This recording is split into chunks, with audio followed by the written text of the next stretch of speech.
This program features live coverage of an African safari and may include animal kills and carcasses. Viewer discretion is advised.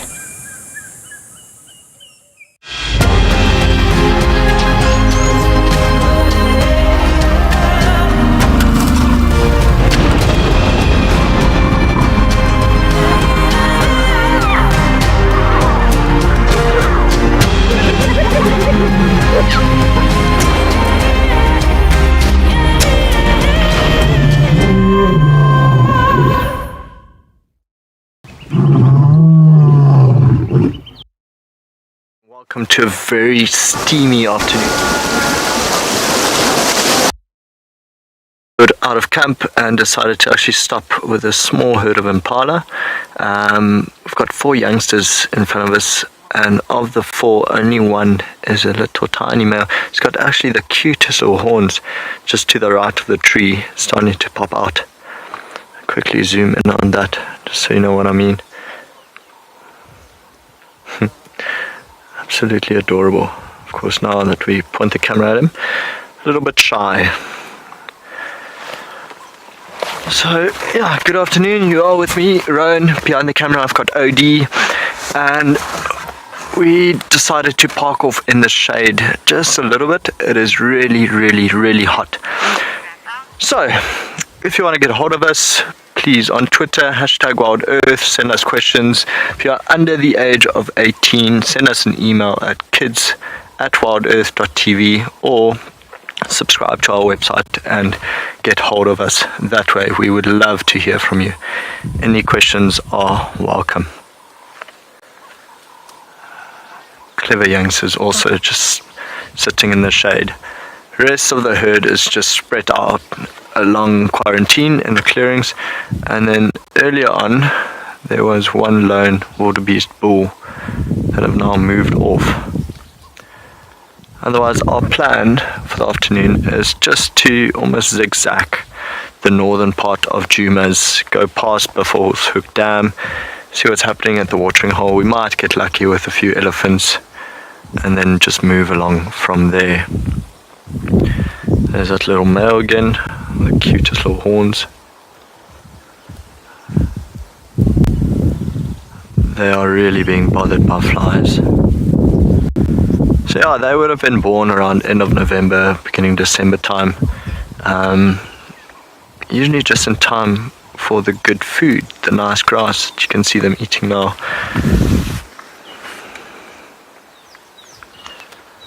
No idea why they're walking into the sun. I wouldn't. It's a balmy 34 degrees Celsius. Isn't that lovely?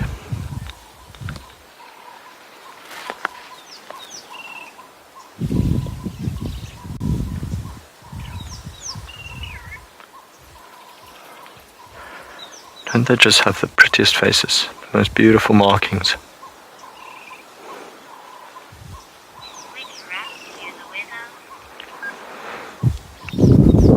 Okay, so while we sit here and watch the impala for a little while, I'm just going to show you what the weather looks like.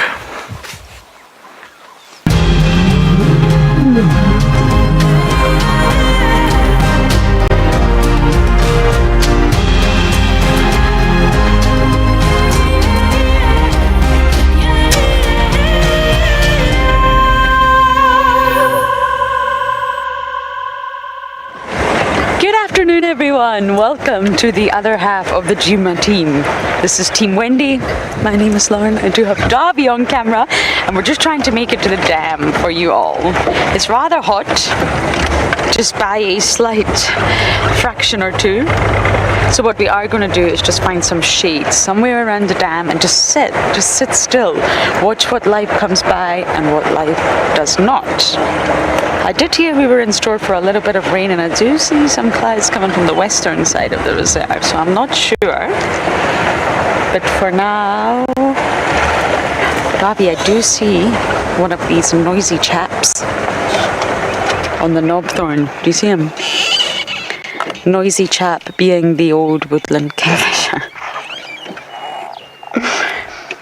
The noisiest bird in the bush right now, really. I got asked that question recently which bird is the noisiest, which bird calls the most. And in winters, that's quite a tricky question to answer. Yeah, it is. It's tricky. But in summer, oof, I mean, they all call a lot because they're all doing the same thing. But this guy, well, he champs them all. It's incessant. It's constant. Oh my goodness. Are you feeling that cloud covered up? It's good. Wow, it's amazing.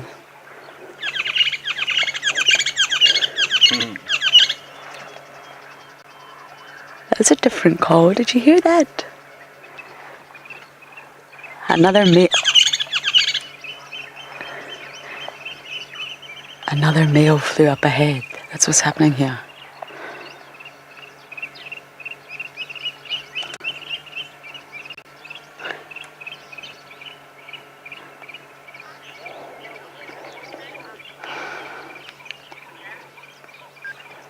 Georgia, you're saying good afternoon. Good afternoon to you too.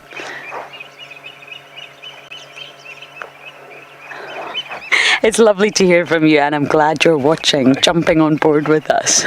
Are you saying hello there, Davy? Hi, Georgia. Oh, Davy even said hello to you. Oh my goodness, this cloud cover is just so wonderful. I can't even begin to explain it.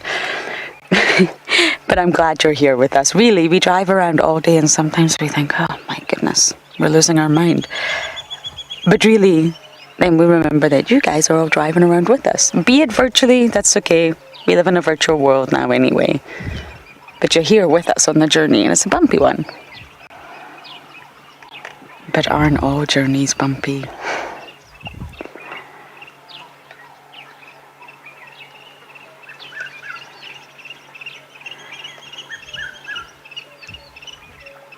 Come on, call again. I'm so fascinated by that noise you were just making. Nina, indeed. Very gorgeous. Not so gorgeous at 3 in the morning when you're trying to sleep, but that's okay. During the day, they're gorgeous. Kingfishers as a group, as a family of birds, are one of my favorite. I love all of the kingfishers. And of course, this guy soon disappears. One day you just wake up and all of a sudden winter's just hit you, or autumn's just hit you, and you realize that there are absolutely no woodland kingfishers around anymore.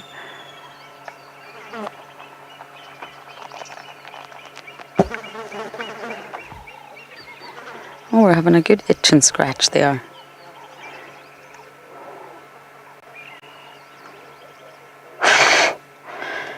Trying to make himself look good for the ladies. That's what it's all about, after all.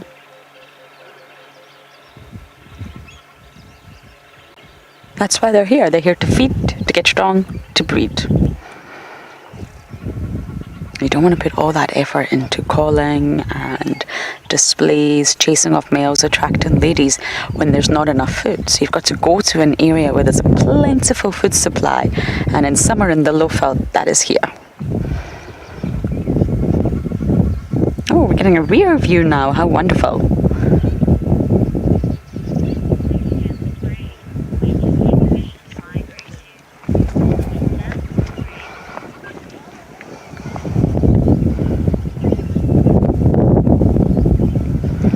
Greg, you're asking where do kingfishers migrate to for the winter. Now, I think it's important just to note that not all kingfishers migrate. So we do have, like the brown-hooded, for example, we do have them all year round. So regarding the woodland kingfisher, this specific species is a migrant, and it's an intra-African migrant. And what that means is it obviously does not leave Africa.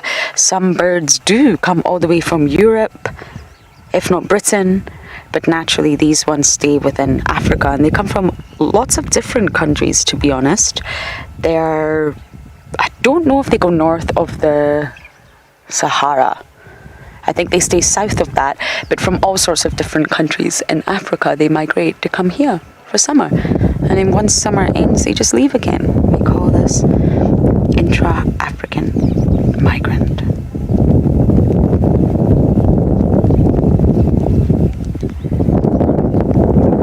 Oh, wow.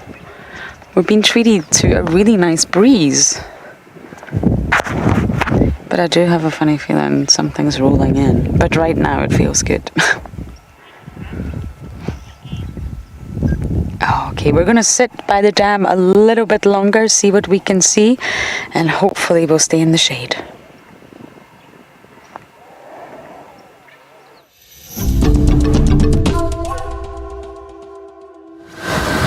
Okay, so we're on a road called Aubrey's, and Aubrey's takes us to a cut line. We'll do the cut line and then weave back into Djuma. So we are literally just going to be doing this until we get to Buffelshoek Dam, literally checking every road in the northern section of Djuma. And while we drive, Odie keeps telling me, okay, so Cairo is here and he's seen this leopard here and that here. So it sounds like a productive little road on the right day.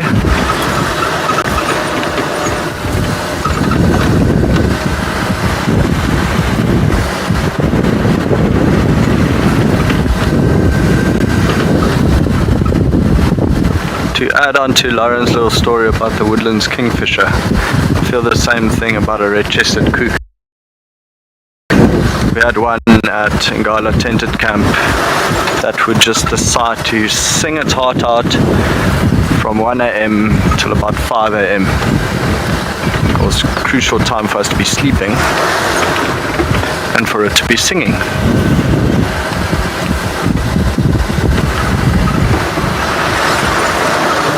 There's also one in camp that is very chirpy, the camp here, the Djuma camp.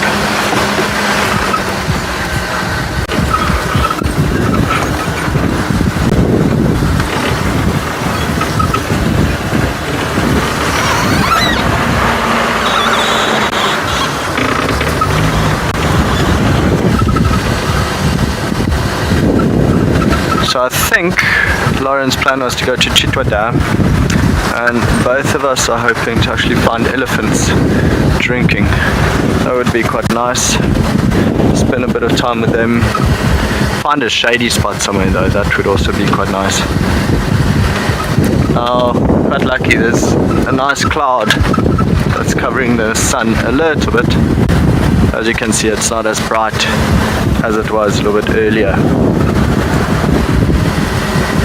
I think by now all of you know I'm not a big fan of heat, which pretty much I probably live in the wrong place for that.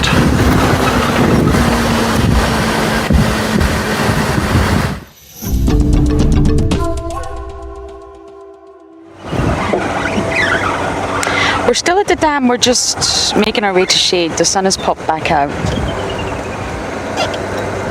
I remember when I was younger, my mum used to sing, "The sun has got his hat on, hip hip hip hooray." What does that even mean? Who made that terrible song? Suns do not wear hats. Why are we happy that they do?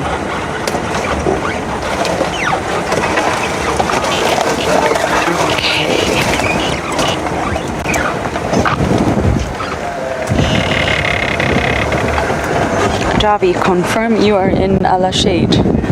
Okay. It's a little bit nicer.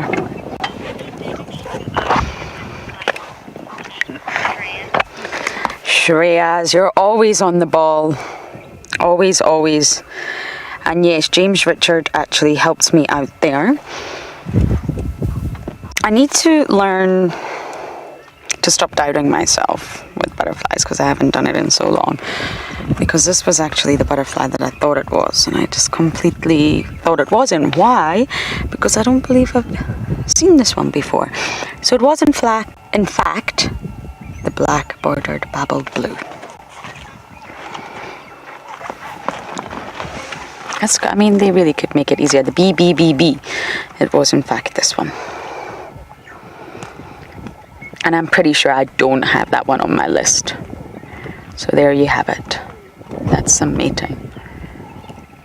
But thank you, Shreyas. You reminded me. Very, very well done. Now what we're going to do is try and actually find some insects here. Just while it's still really hot.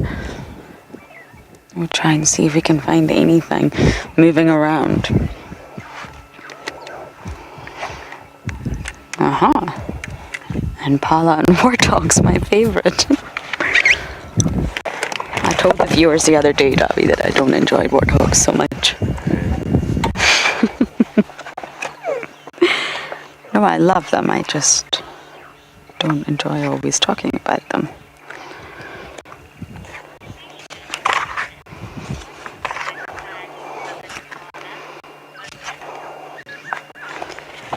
I'm going to dig into my insect book in just a moment. I've got some fantastic diagrams that I also do want to share with you.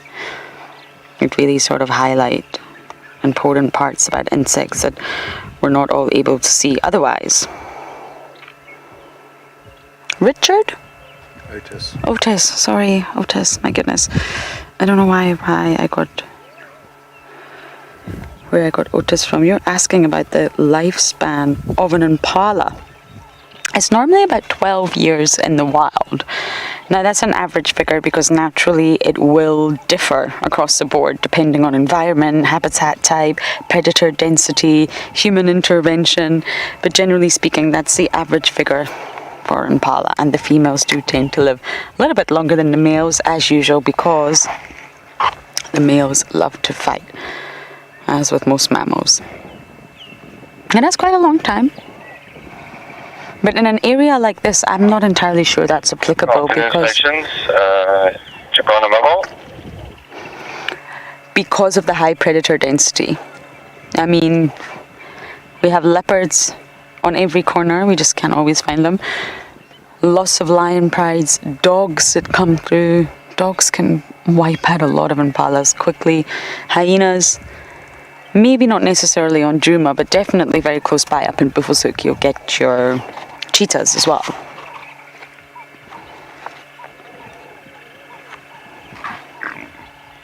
So yes, I'm not entirely sure 12 years old is exactly applicable to this area, but that's the average figure. In any given situation, there are always so many external factors.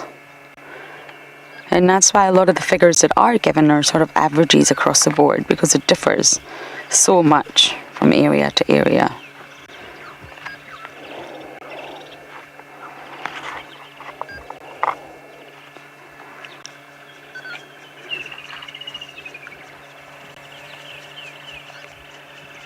This is so nice to be in the shade with that breeze, looking at the water body. Even if nothing is really happening, there is always something happening.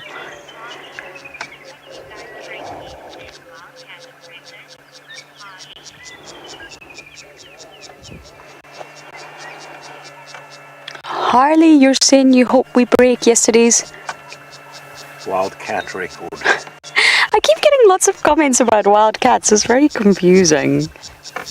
Yes, cat record, absolutely. Yesterday's cat record for sure. We had 1, 2, 3, 4, 5 leopards over the course of 2 drives. Okay, 2 were tiny little cubs, but still, they're leopards. So yes, yesterday's cat record. That's a big ask though, but we'll do our best.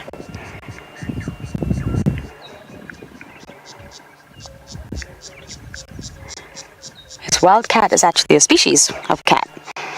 It's a type of cat, wildcat. I think I have seen one here on Djuma. You've seen quite a few, Davi. They're here, they're definitely around, nocturnal, but we really don't see them too often. I'd really love to see a serval here and some wildcat action. That would be very cool.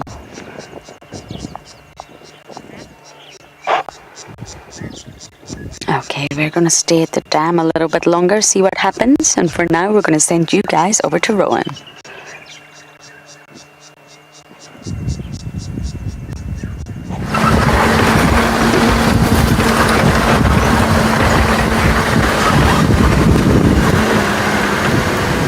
Yeah, so I'm still weeding the property, just looking for, basically mostly looking in the shady spots.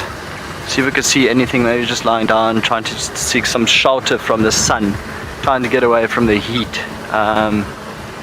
So far no luck, but you know, this is only the second road we're driving. And we are going rather slow because you don't want to miss anything. Odie said while we were driving the cut line, because I sped up a little bit, and I actually said there's no chance anything will be lying down on the cut line because it's just too hot. And he said, watch, you're gonna get over the crest and there'll be a pack of wild dogs. But then sadly there were no wild dogs there at all. But yeah, where we are now, there's actually quite a nice little riverbed system drainage line next to us. Let me just slow down here a little.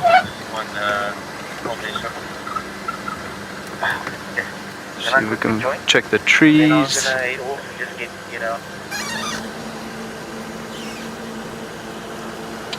I can't see anything in the shady spots. There's no alarm calling.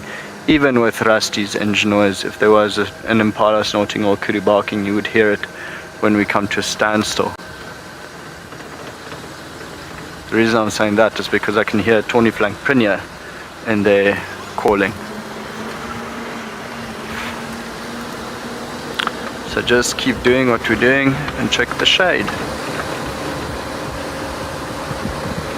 which there's no shortage of around here. Just not on the roads where we're driving.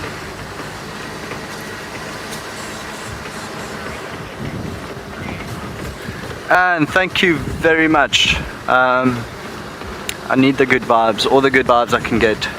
And all the way from Belgium. You can send me chocolates as well if you want. Those usually create good vibes for me. And I guess it's a little bit cooler where you are than where I am right now. But thank you for that, I appreciate it.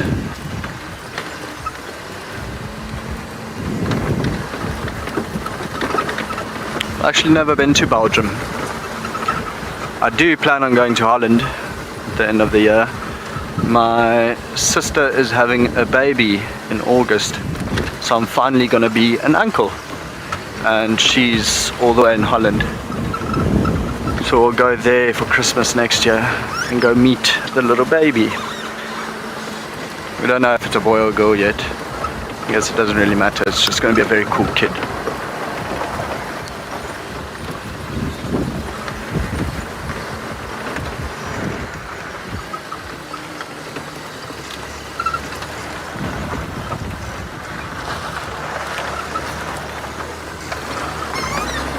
Ready, hold on, yeah. Shift to first gear, slow us down a little bit, and then go up again, go left, and then weave back north.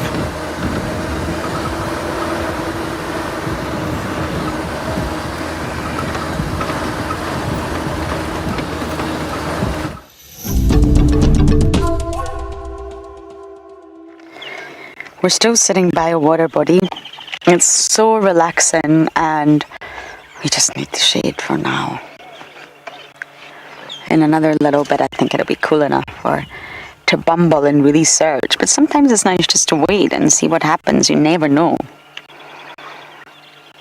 You never know who's going to be thirsty and come to the dam. But that's why we're just going to sit here for a moment or two and listen to all the sounds around Gowrie Dam.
François Favre.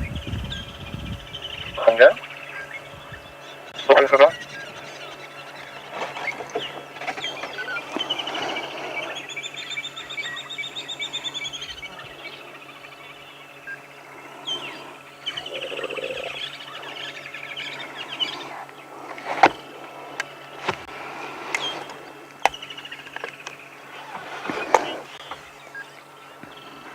It's always so sweet watching the Egyptian geese with their little goslings.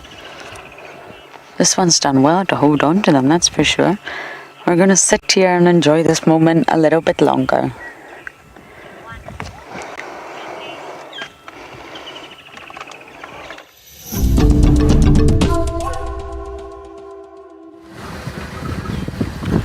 Okay, so we're actually on our way to a little pan system now. Go see if anything is drinking from there, or maybe even sleeping in it. You never know, on a hot day like today you often find hyenas sleeping in watering holes. It's always what astounds me about lions and leopards is that they don't just lie in water to cool down at all. Rather they'll just lie bunched up all together, generating body heat, and it works for them. Remember when I was in India, I used to go on in the morning safaris and drive around for about 3 hours, see what you could find, also leopard, wild dog, tigers, sloth bears, what have you, and then on your way out just check a couple of pan systems or watering holes, and lo and behold, we probably saw about 5 tigers just like that. Although I must say, very, very busy. There's a lot of cars around you, so every tiger sighting, if it wasn't a pan, lasted about 2 or 3 minutes just so you could make space for someone behind you coming through, which was fine because we had other phenomenal tiger sighting. We had one actually roaring just next to a watering hole. It's kind of like a sound you'll never forget. So I take it this is the pan. There's nothing sleeping in it. Probably be a bit more productive during a hot day like today if there were a couple of trees around, provide some shade, so if anything wanted to sleep in it. But for now, nothing. Not even a bird. Sorry, OD. The grass is nicely mowed. Let's continue on towards Buffelshoek Dam.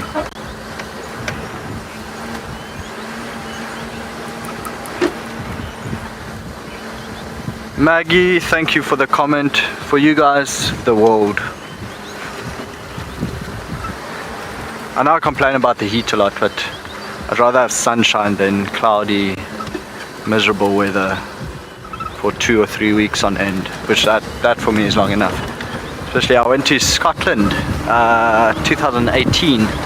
Beautiful, beautiful, beautiful country. Went up Ben Nevis and loved it there, except after about 2 weeks it just felt like I haven't seen the sun, so I only spent about 2.5 weeks there and then continued on.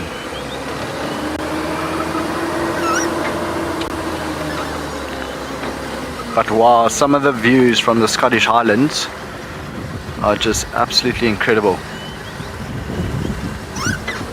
So we might lose signal a little bit here in this dip, but it shouldn't take too long. We'll be out of it fairly soon.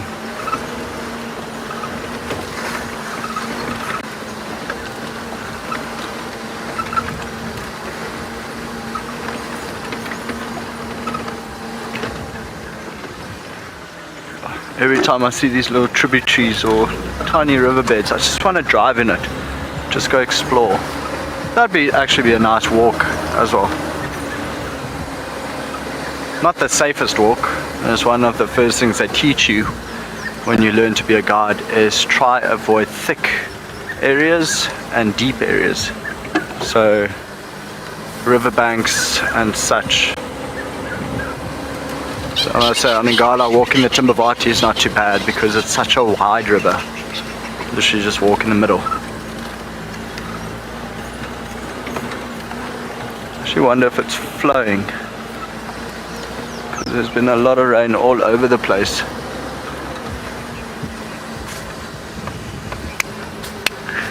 That's funny, I was just talking about rain and then Raindrop asked if Odie remembered to pack the sundowners.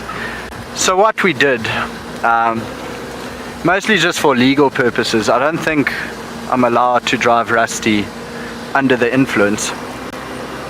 So actually what we did is we put a couple of beers in the freezer. So it's going to be ice cold by the time we get back to the lodge. But thank you, Raindrop, for just checking on that very vital point of my day. And yes, we did remind Odie right before we left to go put some beers in the freezer.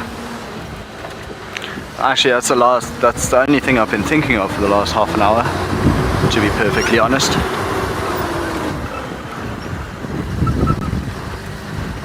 The condensation off the side of the can when you take it out the freezer in this heat, it's just oof, beautiful.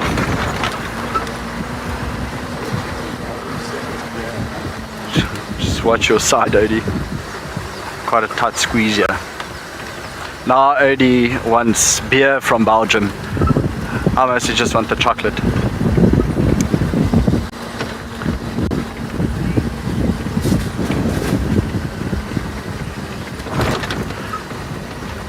Moonbeam, good question. I don't really know why they cut the grass there.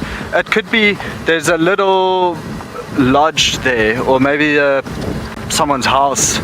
So by cutting the grass you actually make it safer, because there won't be as many snakes in the grass, so they'll actually move off. So it could be because of that reason. Sorry, I can't answer you more thoroughly on that. Remember, it is only my, what's it now, third day on Juma. Odie, why do they cut the grass there? You can sit in the camp there and see the water. Okay, so Odie says so you can actually sit in the camp there and see the watering hole, which does make sense. I mean, look at how long the grass is here. So if you had that flat cement platform anywhere in here, really, you wouldn't see it. That makes perfect sense. It looks like we're on a seafline again. There's a lot of silver cluster leaves around. That would be these trees. You can actually see by the sides of the leaf. Oh, there's a lot of ants on them as well. But you can see by the size of the leaf, nothing really eats them, and it's because they contain so much tannin, that drying agent. I remember when I was in a training course for and beyond, we had this one guy with us. Probably shouldn't mention the name, but yeah, his name was Craig, and we convinced him that people actually call this white chocolate of the bush, and so we said no, it really does taste like white chocolate, and we all just ate a leaf but didn't really eat it, just chewed it maybe once and tried to hide our disgust, and he just took a whole clump of leaves and put it in his mouth and started chewing. Yeah, and he didn't enjoy that. Nearly lost a friend that day just because of rude jokes like that. Poor old Craig. He'll never do it again. And he probably told his guests about that story for a long time afterwards.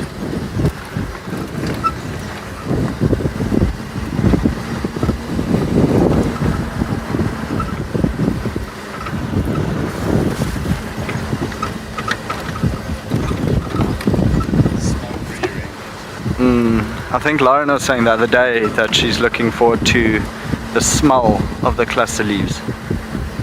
I'm not. It's a putrid smell. I don't like it at all. You know what I do quite like is the smell of spike thorns, Gymnospora. That's weird. You know those rubbery bouncy balls that you used to put a coin in, twist a knob, and then a little bouncy ball comes out? Don't know if they still make those toys, but anyway, so that's what it smells like to me. It's exactly like that rubber.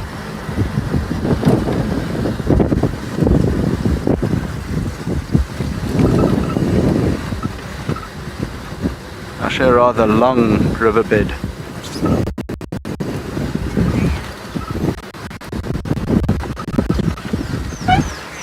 Treya, so I was in India for 11 nights and we went to 4 different reserves. Went to Bandhavgarh, Pench, Kanha and Panna.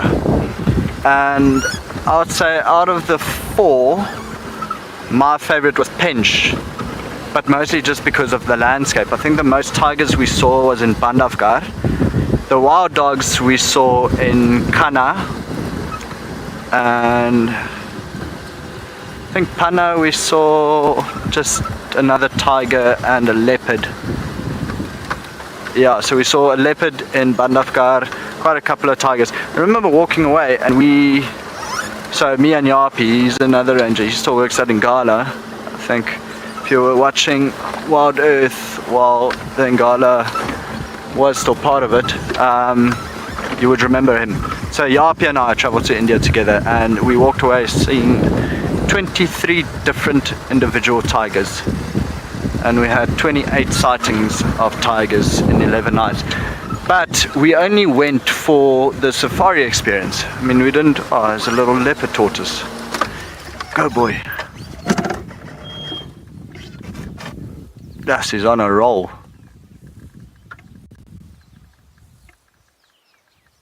He's sprinting.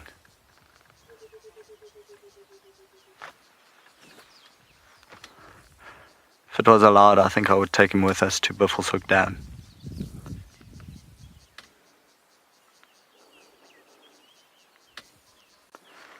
That was a quick crossing, huh? You did very well there. Tiny, tiny, tiny. I saw one the other day that was probably about that size. I stopped and picked it up and took it out the road. It was on a tar road.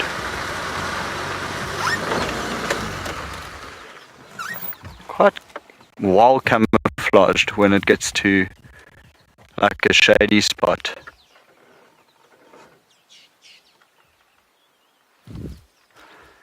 There's a tortoise that lives in the Juma camp that they've named Gregory, and I met Gregory today for the first time.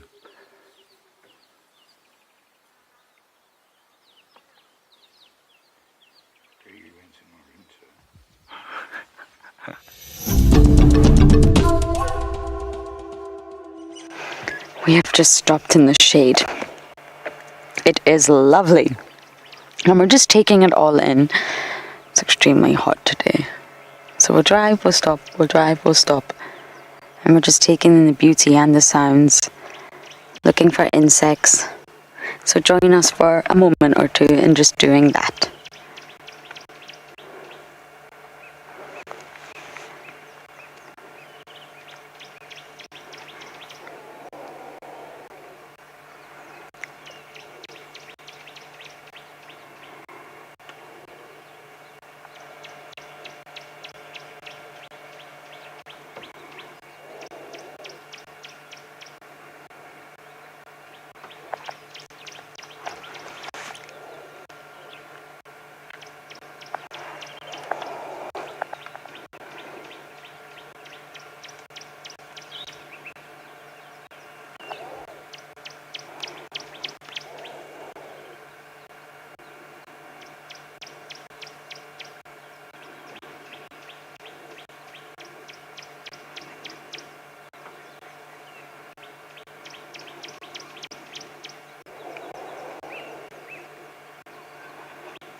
We're slowly making our way to Treehouse Dam.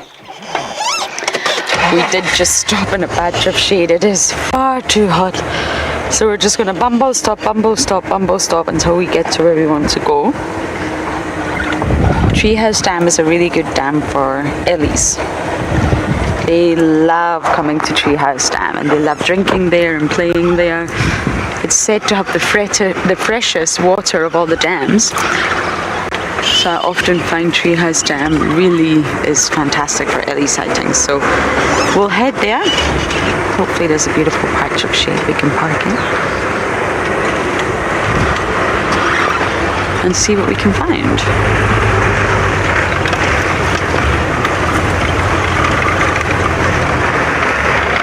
I think this is the hottest day I've experienced since coming back, actually. It's been hot, but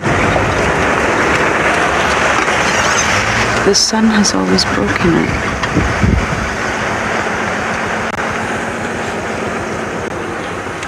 Hyena.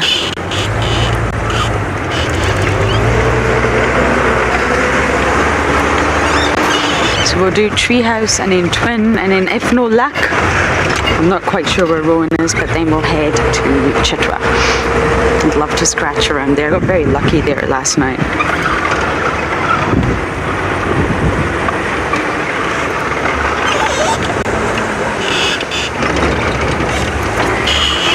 This is such a handy shortcut to Treehouse Dam. I love it. We never used to be able to drive this way. This was a no-no for a long time. But it's not a no-no anymore, obviously.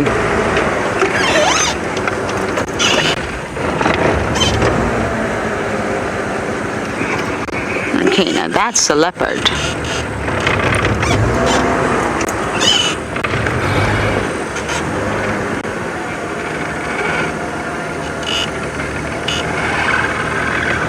Not that I know of. Not that I'm aware of. I'm guessing you mean the upper end age limit. Not that I'm aware of. You have to be over 18. There are junior courses that you can do to prepare yourself. But as for the upper end age limit, not that I'm aware of. Possibly not above retirement age, I'm not sure. It's a very physically demanding job.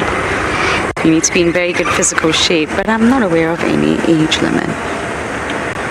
Okay, a leopard's gone this way and a hyena's gone this way. And I drove this road yesterday because we did a big tour, if any of you were watching, of all the hyena dens.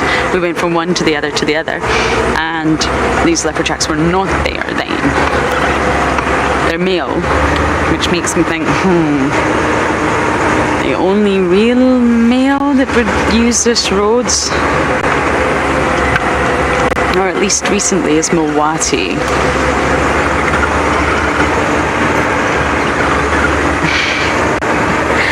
Okay, I'm going to slowly see where these tracks go, and we're going to send you guys over to Mike to say good afternoon.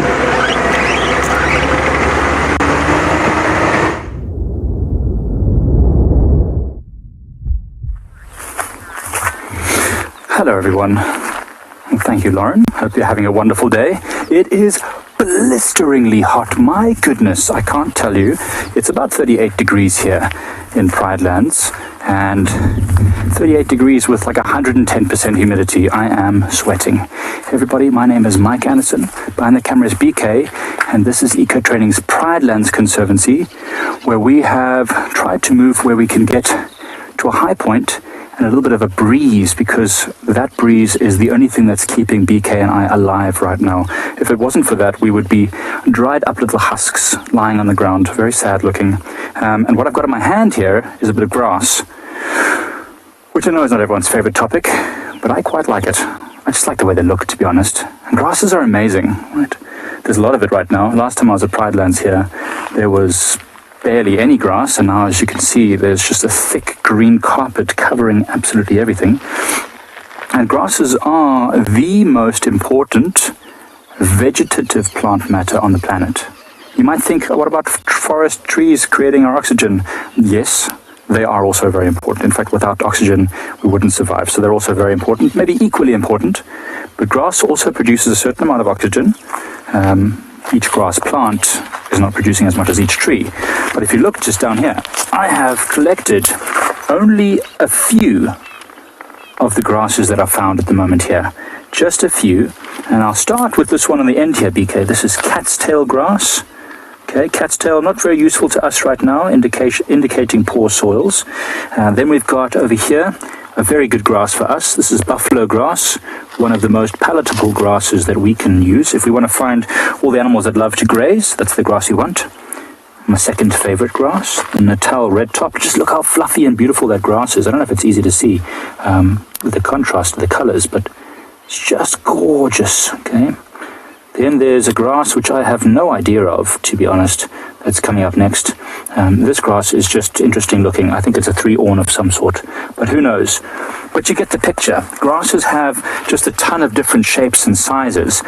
And the reason why they're the most important is because they have become commercially used by humans, not only for building, but also for thatching, for food as well. This grass that's over here, this one over here is called carrot seed grass. Now, it is not edible to us, but I tell you what, BK and I absolutely hate this one because it hooks into your socks. If you zoom in close there, you might be able to see how spiky and awful looking that is. So this is an adaptation for this particular grass. Super important grass. Not great for us because it gets caught in our socks, but it gets caught in the fur of animals and it spreads widely, and it does very, very well on disturbed soils. We are at the moment sitting on an old road that's really, really overgrown, and so the bare soils are not really being held together very well, so many other plants can't grow there.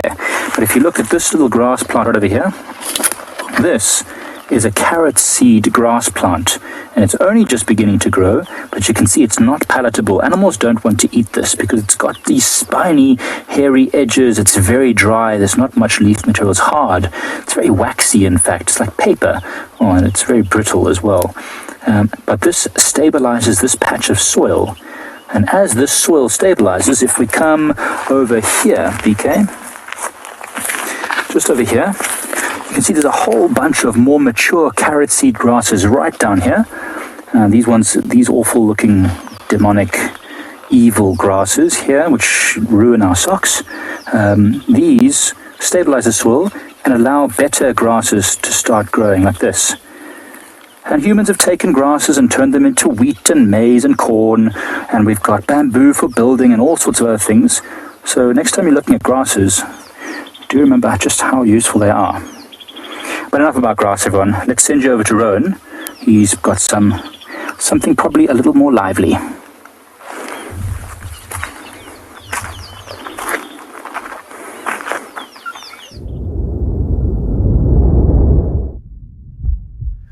Thank you, Mikey. We are surrounded by a herd of elephants. There's actually quite a few of them. I'm just going to keep quiet for a little while because there's one right next to us, walking just to our right. Actually nice to hear them walking.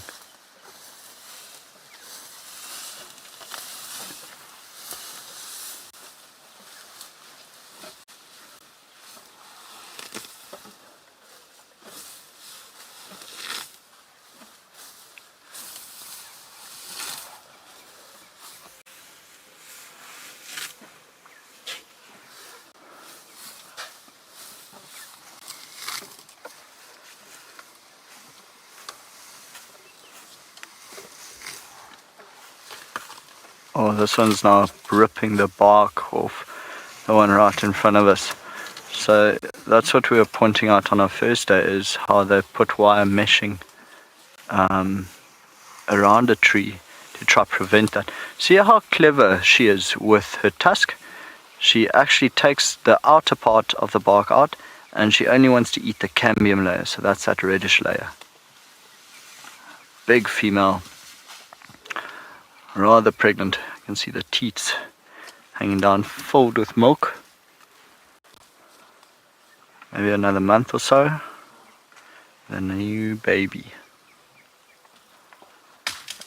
And you can see those ears constantly going, trying to keep cool, cooling down the blood that's being pumped through it, and the cool blood enters the body, cooling them down systematically. Wish we could do that. rather large herd. It might actually be the same herd we saw yesterday afternoon.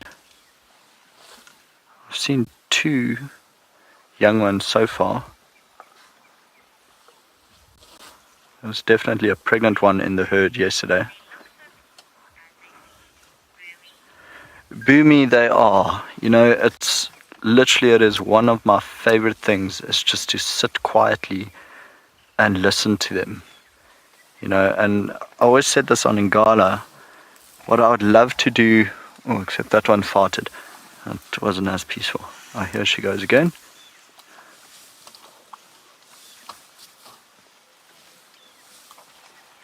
Now using her other tusk. Oh, that's impressive to see. And she does it so precisely. But they're very peaceful to listen to when they feed and watch.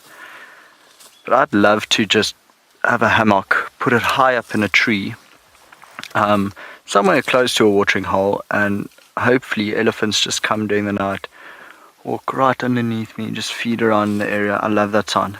Remember when I was doing my Trails Guide qualification, we were up in Makaleki, up in the northern parts of Kruger, close to Pafuri, and there we had a huge elephant bull in camp nearly every night, and we'd come past the tents and feed off a jackalberry that was right outside my tent. Just a wonderful experience.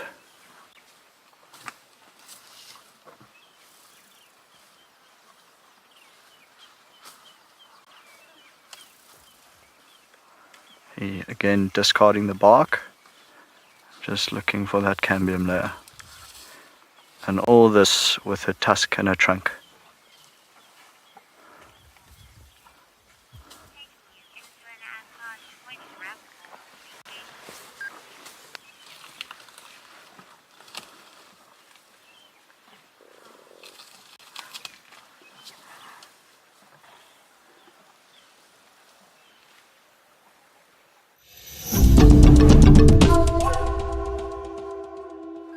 Now she's just gonna sit here quiet. Oof, no, she's moving off. What I might do, we might just pan out to the right where some of the other herd members are. And yeah, just sit here quietly, just listen to the elephants feeding, moving around. There's still quite a few of them behind us coming past. You'll be able to hear them walk through the long grass.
So when we arrived here, there's a termite mound just off to our right and front right, and a lot of the elephants are actually stopping there and feeding from it, which makes sense because termites, when they build their mounds, they have a lot of nutrient-rich soil that they actually push up. So you can imagine the grass growing out of it is sweeter and nicer, especially for grazers, things as elephants. But as you know, I saw, I mean, they'd eat grass for a little while, and then they go for the cambium layer, rip off bark for a little while, and they go to a tree and they'll rip off an entire branch, sometimes even taking it as a to-go food. But literally just feeding on anything and everything they can.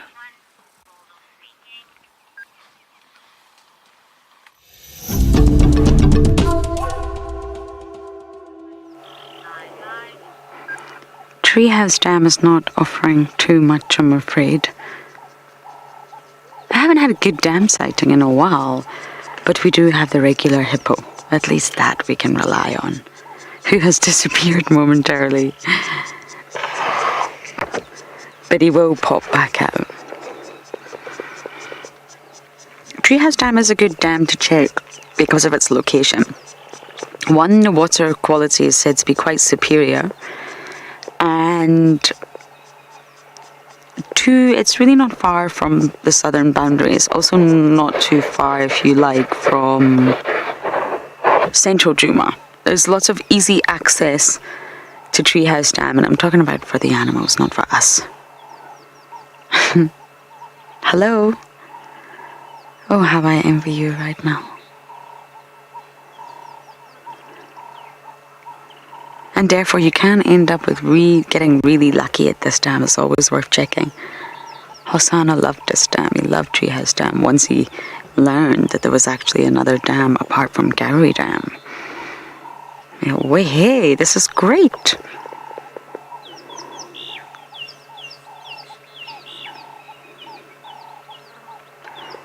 Imagine being able to do that. Just sink right underwater.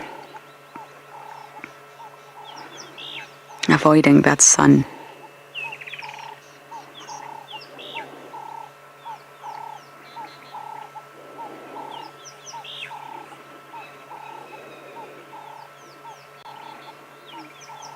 You can still see the ripples, but you can still see lilies under there.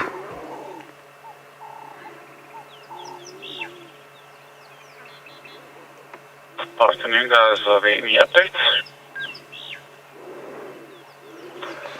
Yeah, hi Warren. Johan has located Tavangumi, all the eastern close to Jacana. Oh, Tavangumi doesn't want to come back to Juma, does he? I'm sure you all heard that update, but it's from Bufusuk. It's not somewhere that we can traverse.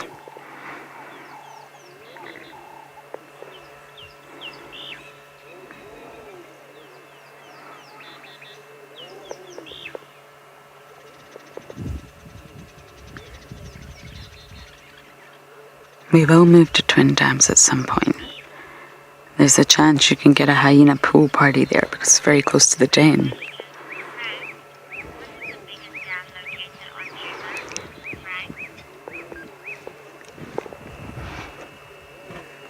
Frank! Either Gowrie Dam or Bufusuk Dam. Davi's seen Bufusuk. That's a hard one because there's also all sorts of sort of overflows and expansion areas. Trin? Wow, there's a new dam for you. Twin and Treehouse are definitely not as big as Gowrie Dam and Bufusuk Dam. And Gowrie Dam can extend all the way to the sort of dip and then overflow into the Mulwati, and it can also extend right up to the lodge rooms, almost pushing that drainage line to Gallagher Pan. Whereas Bufusuk Dam is also very large and it extends all the way into the drainage system to the east. Davi thinks Bufusuk Dam, but I think they're pretty close. They're both very large. Chitwa's the biggest, but naturally speaking, you're asking about Juma. And, well, Chitwa Dam is not on Juma. It's part of our traverse, but it's not on this property. Oh, interesting. I wonder if we can get an exact answer for you.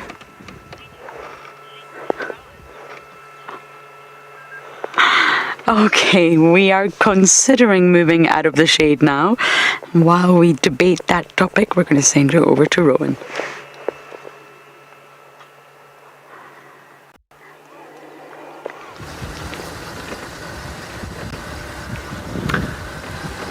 So we've left the elephants. They've moved a little bit deeper into the block. They might have actually come from Bufusuk Dam. We should be there in the next 15 minutes or so. But till then we don't know what's there. Might be a different herd of elephants.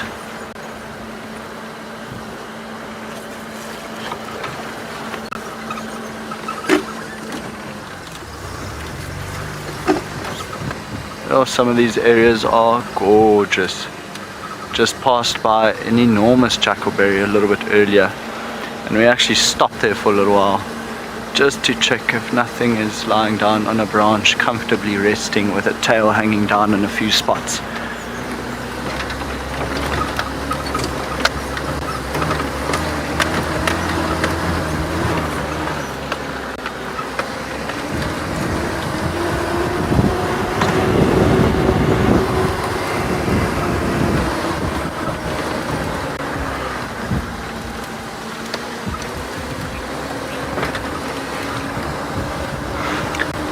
So the matriarch of an elephant herd is basically the leader. I think Rexon explained it quite well the other day. You know, he said, so in the Shangaan culture, the matriarch is the grandmother, the Magogo, and she is basically she has to make sure the entire herd is fed, has drinking water, and is safe. So literally everything falls under her.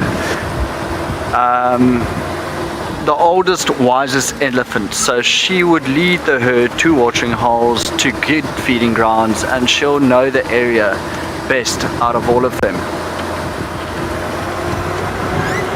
The Magogo.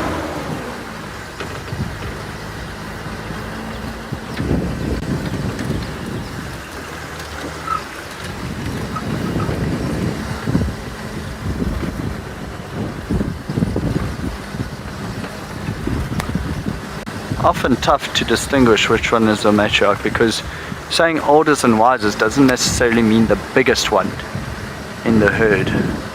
That again has to do with genes. And I was just thinking now, watching that elephant strip the bark off the tree, we've been seeing a lot of elephants without tusks, so it'll just be interesting to know how they cope with something like that. They probably just don't eat the bark. I remember also seen an elephant that, shame, his trunk got caught in a snare. So he only had about that much of his trunk left. He survived though, a very large bull. The trunk completely healed eventually. But what he would do is literally just put his head in a tree and start chewing. You can imagine life is a little bit harder for him. Might end up dying at a younger age than a normal elephant would, just because he's eating more woody material than grass per se, so it wears down the teeth quicker.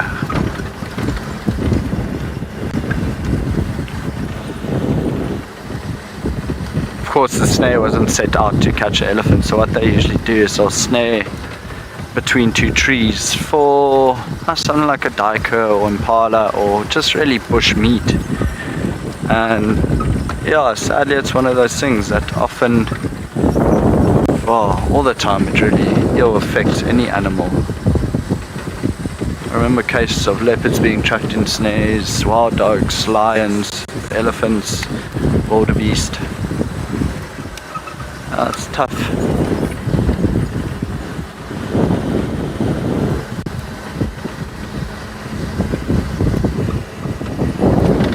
Okay, so we are on a road called Hyena Road now,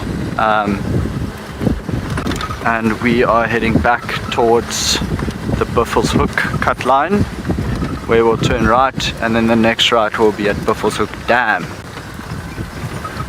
And then by then we would have driven every road north of camp, between camp and Buffels Hook cut line, except for one, Sandy Patch Road. We left that one out because we turned down Aubrey's. So that's what I did today, is I studied the map, just sort of knowing where I am.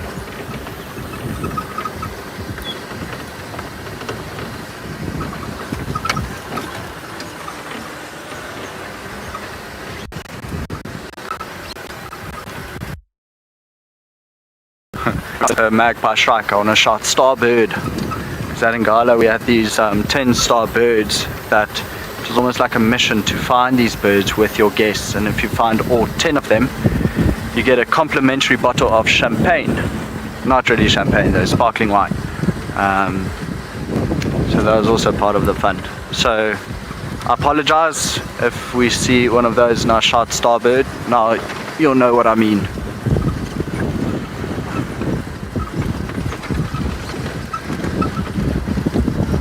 Okay, Lauren is also bumbling around, so let's see what she's up to, what story she want to tell you.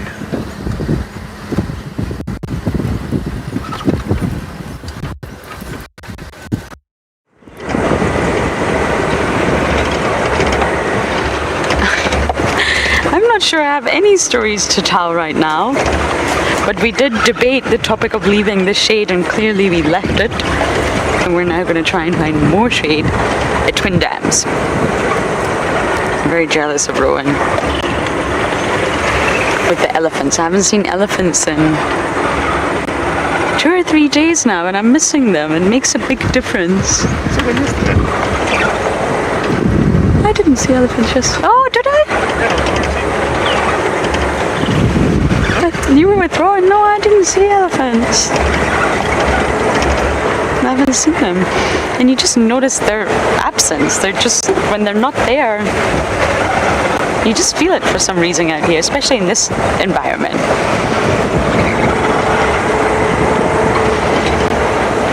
Okay, but we are going to make our way to another water body and hopefully there will be some life around it.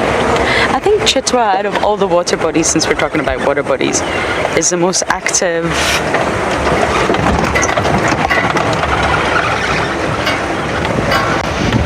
Note to self, not to use this road again. Wow, that was a really bad bump. The roads are in need of much TLC. But yes, Chitwa Dam is probably the most active dam in terms of life. Not just one hippo, you've got lots of hippos, birds. It's a very active dam.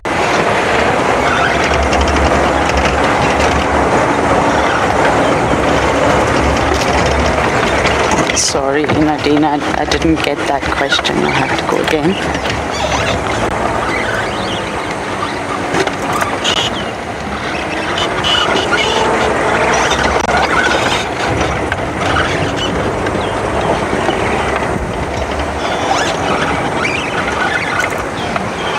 How's the update that we had this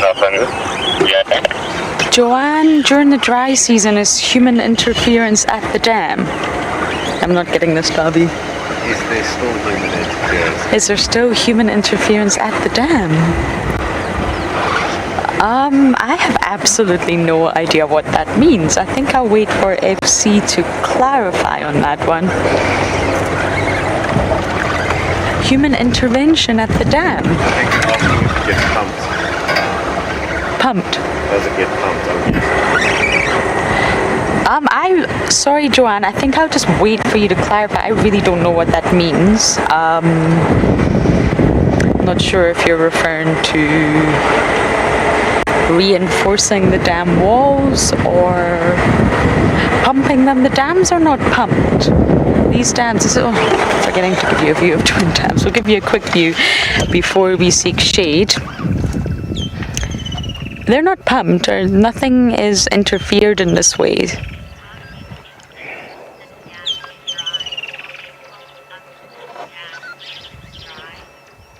Okay, you're asking, will they fill up the dams if it's dry? Sorry, that did not realize that was what you were referring to.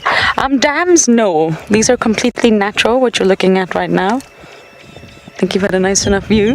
David, I gotta get shade. They only pump small little pans that have the means to do so. So there are certain areas, one on each property really, sometimes two, where they do pump for droughts. So they would only do that in the dry season if there was a drought. For example, the dry season that we've just had was so giving. All the dams were still full, all the pans were full, there was really no need to do anything. But during 2018, while I was here, there was a drought and they were struggling. So they'll just use the pumped pans and keep them full. And for example, the strongest one on our property is Gallagher pan. But for the dams, they're completely natural on our property. So there's no sort of There's no filling or moving or touching. The only case where they would do that would be if a dam wall collapsed. That would be the only intervention. I'm sorry about that. I didn't know what you were referring to. Triagama, where are you? This is your jackoberry.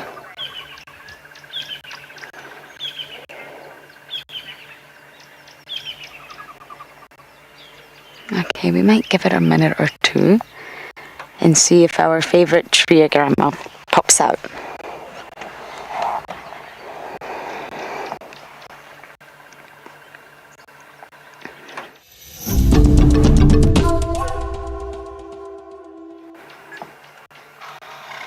We're just sitting in the shade on the embankment of the riverbed looking for our favorite triagama. I don't see him, but it's nice to relish the shade. It's also beautiful here. And along riverine systems is where you're going to get the sort of most diverse range of bird calls. So let's just sit and listen to all those wonderful sounds.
Isn't it just lovely? I think I'm actually going to go down into the Mowati and see what I can find there.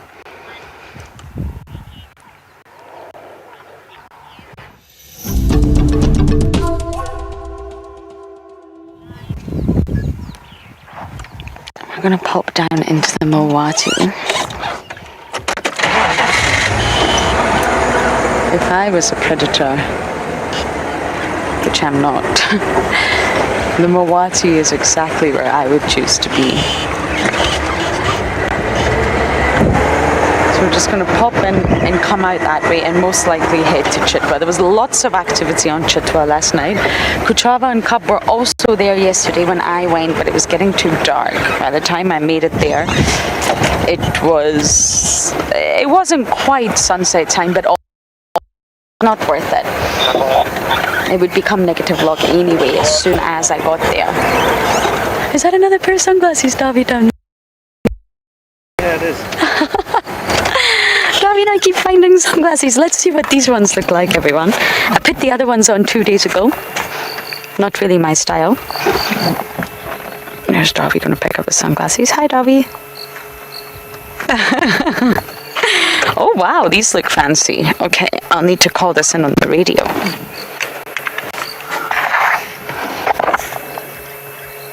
What do you think? Nicer than the other ones? Yeah. Okay, that's 2 sunglasses.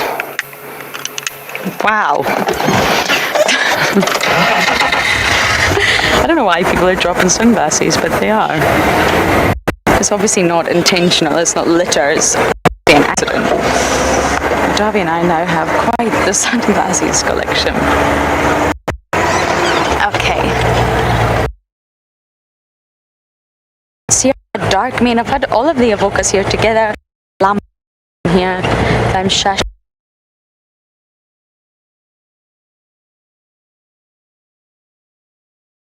Many times in this riverbed. It's just worth looking at those shady spots that you would. They were so cool.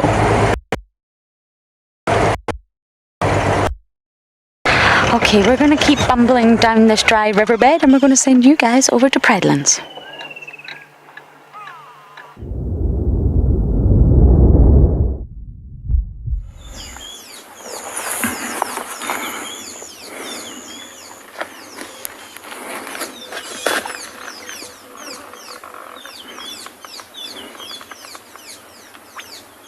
You don't have to start on the track directly if you want to. You can start on anything and then you can come in. Was it?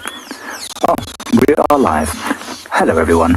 So we were just discussing how best to show you this cool thing that we found. We've said it's a very hot day. Really, really hot day. And so I wanted to show you even the hyenas have been coming to the waterhole to go and cool down in the mud. Something is well known for hyenas. You can see the hyenas track there. Well-known hyenas do like to come to the water, which is unusual in that a predator, and most predators do be wet or get the mud usually very clean, but hyenas are quite different to most. They've got no problem at all. So you can see there the nice irregular asymmetric pad with 4 nice big toes, a big hump in the middle. They've got a lot of what they call negative space in the middle of the track, and then very deep claw marks that are very easy to see. And this hyena walked in here from somewhere, I don't know, oh no, walked in from here. There's a track just in there, going that way, wallowed and bathed in this mud, and then walked out this way. Oh, just careful there, get your hat thing, yeah. It walked out this way, and you can see because the mud has been caked all over these grasses, and the grasses are bent both ways, and then as it came out, you can see here there's mud on these grasses as it went out. We know there's a hyena den not far from here. We've tried to film it a number of times, but it's just unfortunately not in a great signal area, and there's a number of nice young cubs at that den.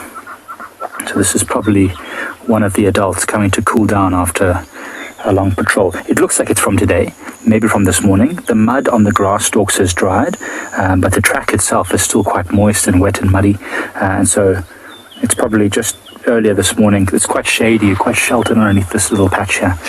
So probably this morning this hyena was in here. It's quite a nice secluded little water hole. We've come here before when it was much larger, so it's still got a lot of filling to do. All of these grasses and things will go underwater, and it will become a wonderful place for lots of different waterfowl. And Rowan is also at a waterhole. Let's see if he's found some of those fowls I'm talking about.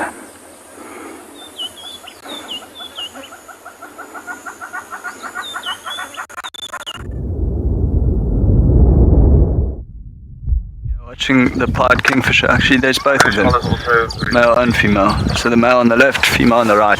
Male with the double breastband, and then female with only a single breastband. And yeah, we've been trying to follow the male around. So he's dived already twice for fish. Once just off of this buffalo thorn to the right of us, and then one's actually hovering above the water. Dived, but not yet successful.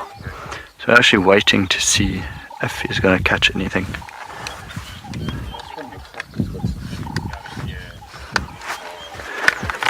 Get the binos out.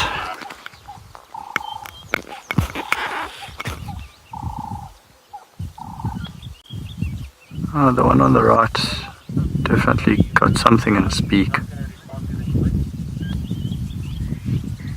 Oh no.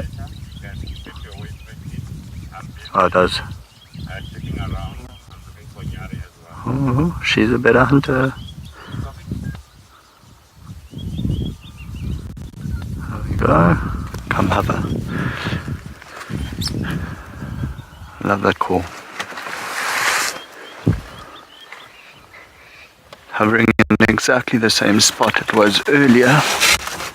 That's amazing how still they can keep.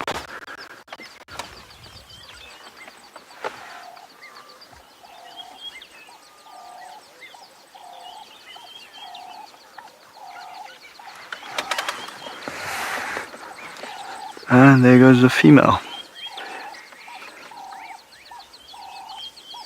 Bizarre, not even the hippos are here. It's like nothing really likes the water today. Oh. Excuse me, nearly fell out of the vehicle there, trying to turn around.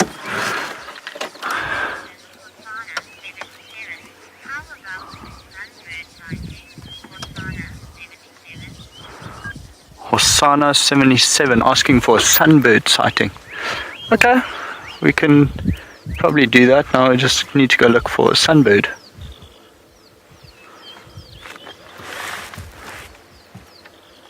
What do you see, OD?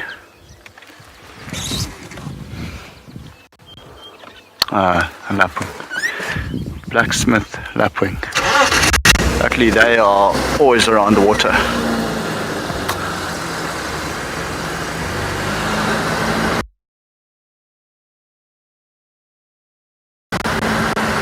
Been hearing quite a few white-bellied sunbirds. Let's go right.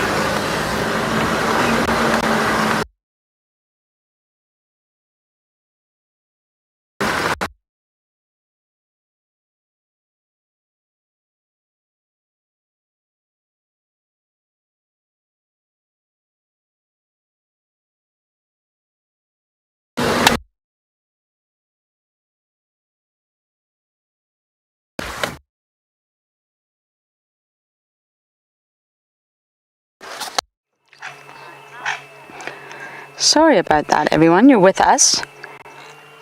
And when I say us, I mean Davi, myself, and Mr. Franklin here.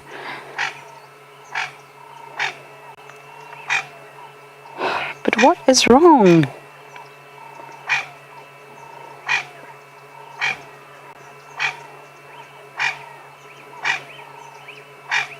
We came here, we stopped.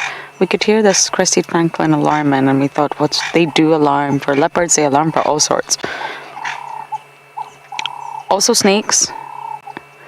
So we've come, we've found him. He's up a tree, that's very telling. Up there, glory bush. But what's wrong? I don't see a leopard, which is rather unfortunate.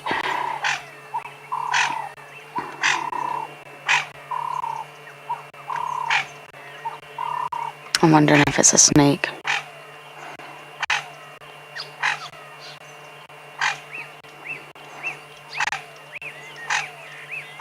You can hear it from very far away. It's a very, very loud sound, and it's actually a perfect leopard spot. This area where we are right now, I have had so many leopard sightings, genuinely. So I don't know why this guy's upset. If only we could understand.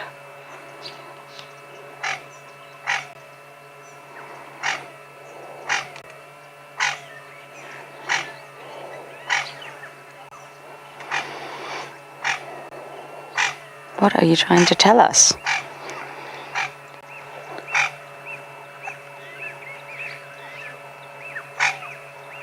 You can hear the black back puff back in the background. Whew, whew, whew, whew.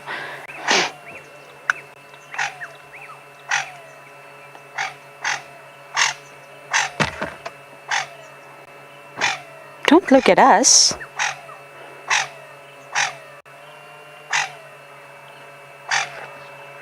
The frequency of the calling, the threat's still there. Linda, you're saying it sounds like something. I'm not doing too good today, am I? Oh, we're going down. Okay.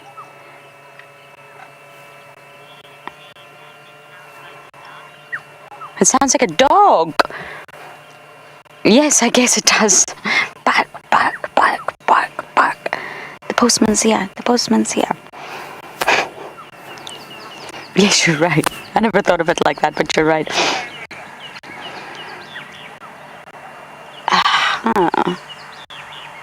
There's a vehicle. They're all going to wonder what we're looking at.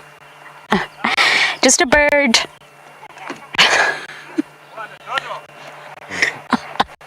Nothing exciting. No ingwe. Sorry.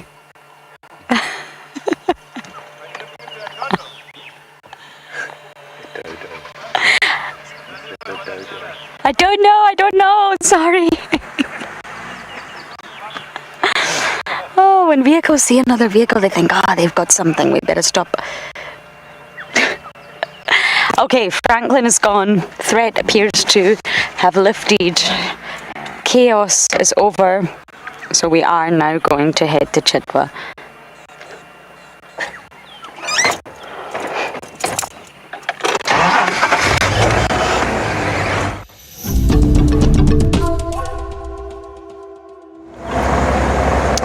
We're coming out of this thicket now. We just popped our nose in because we thought that potentially something could have been there. Franklin making nonsense. But the fact that it was up a tree was probably a snake. But it's always worth checking out. Some alarm calls are more reliable than others. But you shouldn't ignore them. You should always just check it out. And then when you think, okay, it's nothing, then you can move on.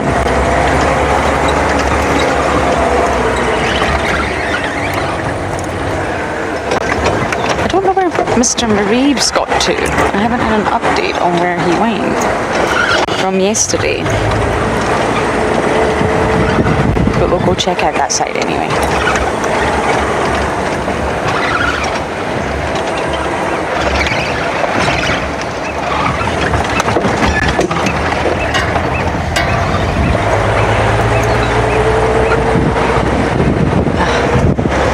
That breeze is nice.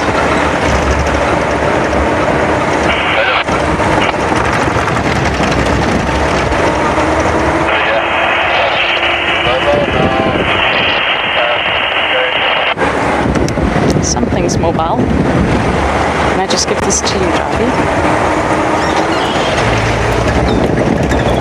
Our Eastern Channel is something else. It's analog, so we struggle with it quite a lot. But you can pick out words. Something's mobile.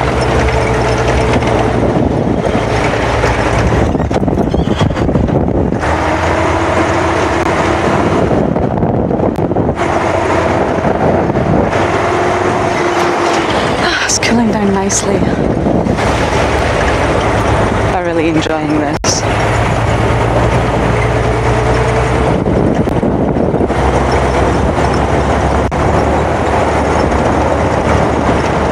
Okay, we're almost in Chitwa and we're going to get on that radio and find out what exactly is mobile.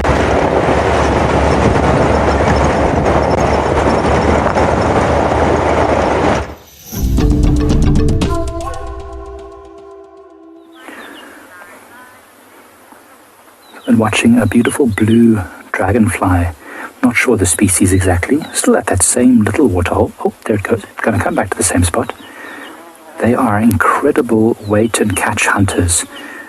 They wait very still, and they've got incredible vision. They've got a head that can swivel, an extremely fast flight, backwards, forwards, up, down. They're probably the most agile of all the flying insects. And they just shoot out, grab an insect that flies past, and bring it back to their perch that they like, where they can feed but also be safe. Just having to take my earpiece out for a second. I feel like I can hear something moving in the grass. Not far from us. This is a waterhole that'll be frequented by things like buffalo. Other large animals. Just need to make sure we're not being snuck up on. But I think we're pretty good. I think we're pretty good for now.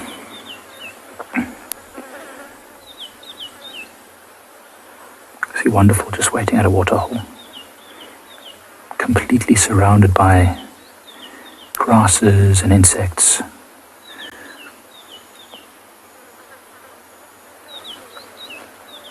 little bit itchy, a little bit scratchy from all the grass seeds.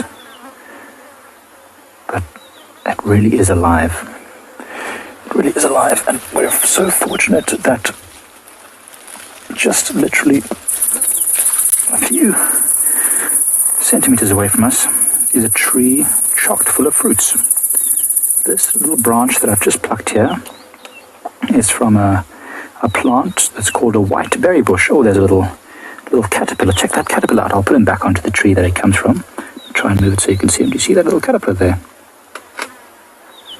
It's probably feeding on the leaves of the white berry bush. So most caterpillars and other small arthropods have... Oh, it's moved. They all have very specific food plants. And so they probably find that this particular type of caterpillar is only found on this plant. Now, as I said, this is called a white berry bush. Very, very imaginative name. And these little white berries are delicious. I don't know if any of you have seen or even tried these before, but let me try a couple of them right now for you, because I am getting rather peckish, and these are extremely refreshing. Okay, so I'll take 3 of them. As you can see, I've got 3 of them in my hand right over there. And the important part is not to chew the seeds. The seeds are quite bitter. The flesh is nice though, so I'll take these 3. There's 3 of them. Just very gently crush them in your mouth.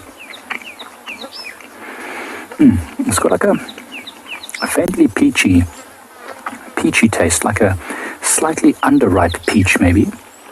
Not unpleasant. Very soft texture, just like a peach though. I'm actually going to have to try a couple more. I'm just not sure if I really got that flavor profile correct. Okay, let's try them again. No, it really is good.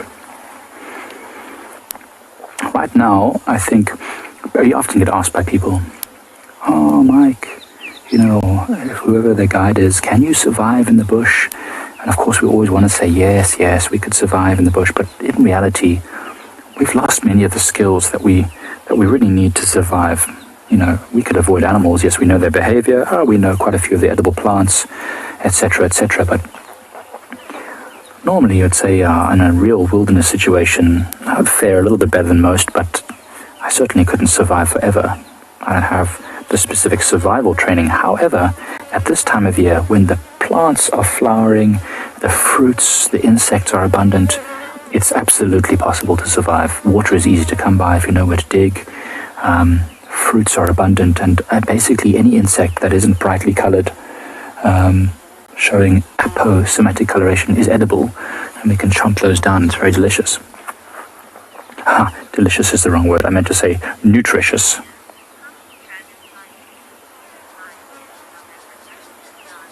Nadia, you are asking the big money questions. Nadia, I can't tell you how many dragonfly species we might be able to find in South Africa. I just simply can't. There are probably hundreds of different species that we could find in South Africa. I mean, just at this waterhole right now, I believe I've seen at least 3 different species. There's this blue one, and there's a little orange one as well, which we saw earlier, and there's one which is very tiny, almost completely see-through. But yeah, Nadia, I don't know. There's hundreds, absolutely hundreds, and they're amazing creatures. I mean, even the differences, that might not even be 3 species, Nadia. It could be 2 species. It could even be 1 species. It could be like a male, a female, and then one that's only recently emerged, potentially. Oh, but Nadia, there's another cool insect. BK, check that out. Just on the tip of this grass, there's a ladybird or a ladybug. Okay, always you see them and read about them. These are a gardener's best friend. That little ladybug over there is busy looking for aphids. Aphids are pests. They tap into the sap of these small plants and they suck it up and eventually kill the plant. The ladybug is looking for those aphids so it can feed on them. It is a predator, a very cute looking predator. I believe they're quite toxic though because of that bright coloration. I think it's a warning to predators to say, don't eat me because I'm taste nasty. That's cool. So if you see those in your garden, I think that people who have like rose bushes or vegetables, they really like to see ladybugs because they aphid predators. Well, we're going to stick around at this little waterhole a bit longer because it's really nice here. But we're going to send you over to Lauren in the meantime, who's made her way to Chitwa Chitwa.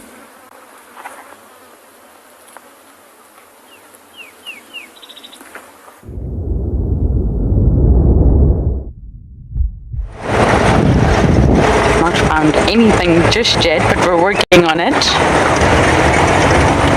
We heard that there were possible elephants around. Now you would think that elephants would be easy to find, but believe it or not, when it's so dense and it's thick like this, you could easily lose them. But we're just doing one little loop before we head to the dam. Yesterday, Kuchava and Cub were on Chitwa, Torchwood Pride and Mareeves. And Chitwa's a small property. It's way smaller than Juma. Less than half, I'm sure. Or maybe just on half. And there's a lot happening yesterday. And of course, the two sightings collided. The Torchwood Pride and Mareeves. They didn't interact, but the two sightings sort of came into one. So it's always worth scratching around Chitwa. And it doesn't take long either because it's small. I do believe Kuchava went east, but she just sort of does what Tandy does, but instead of in a north-south direction, she does it in an east-west direction, so she'll be back. She's on my bucket list for this stint. I want to see our little cub, who's actually not so little anymore.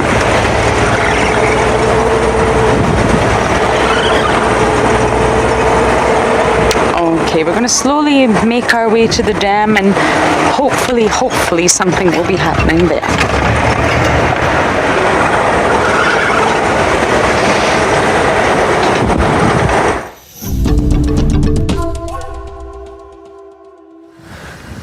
So yeah, we've left Buffelshoek Dam. It wasn't really too productive except for the kingfishers. They actually quite fun to watch, especially that.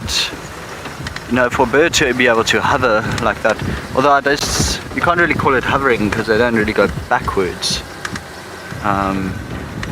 but just to stay stationary in the air like that is absolutely amazing. So what they do is they'll usually flap their wings almost in a figure of 8 shape, just to keep that going. Still looking for a sunbird now for Hosanna 77.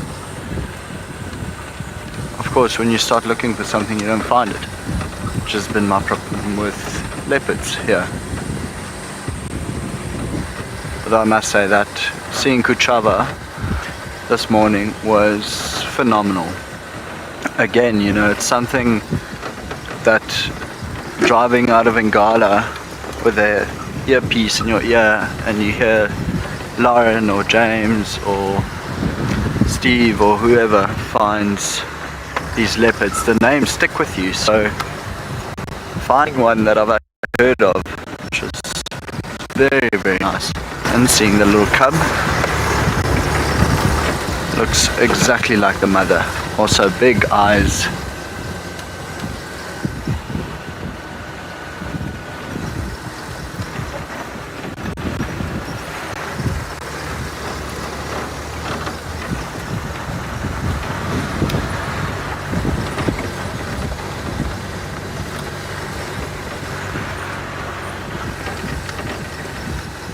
So our plan from here is we're basically completing almost the north circuit of Juma, and now we're going to start turning south. There's a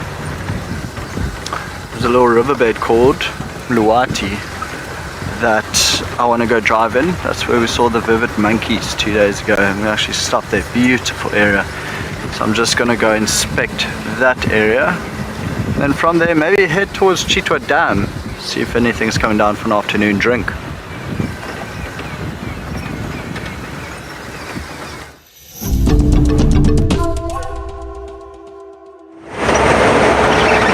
We've made it.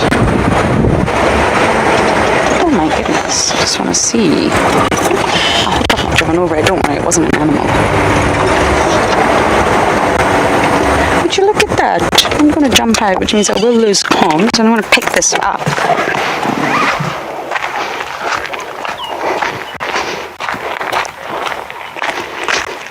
Oh! I feel like I found a crime scene. I thought this was a dung ball. It is! It's a dung ball! And look, what a shame. This is a hard hardest dung beetle, and I've just destroyed it. But my point is, look at its absolute perfection. This is... Oh, I need to wash my hands after this. This is why we copy nature. I did squish it with my fingers, but it's rock solid on the outside, and it is absolutely perfect. Have you ever seen anything so perfect? Wow. And then, unfortunately, I don't know what happened. It obviously wasn't a car because he's not squished, but sadly. Oh, he's moving. Here we go, buddy. Sadly, when insects reach the end of their life, they turn on their back. It's a little bit sad to see, but this is a dung beetle. And although he's not quite dead, it's extremely fascinating to get into the detail of a dung beetle because they are absolutely phenomenal. And there are about 3,000 species, I believe, or more than that, I think, of dung beetles. And this is the most common one we get here. If you look at the size of it, now I'm not going to touch him now that I know he's alive. He's on his last breath, I'm afraid. And look at the dung ball that he has created. That just shows you the sheer strength of these animals. And they don't have long life cycles, I'm afraid. They reach the end of their life cycle really, really quickly. And that's because most insects don't really survive summer, and they're not really to. They sort of achieve everything that they need to achieve in summer, and by the end of summer it's normally over for them. You can see that he's moving. He's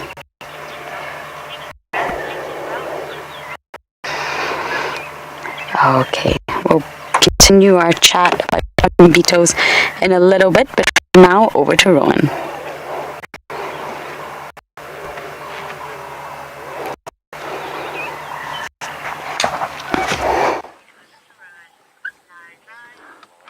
We've actually just quickly stopped to appreciate this view. How cool is this cloud? Absolutely amazing. Also offering us a bit of shade, so I really do appreciate it. But, oh, I just love that.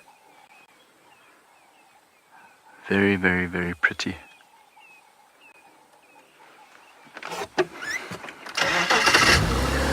Nearly time for an ice cold beer.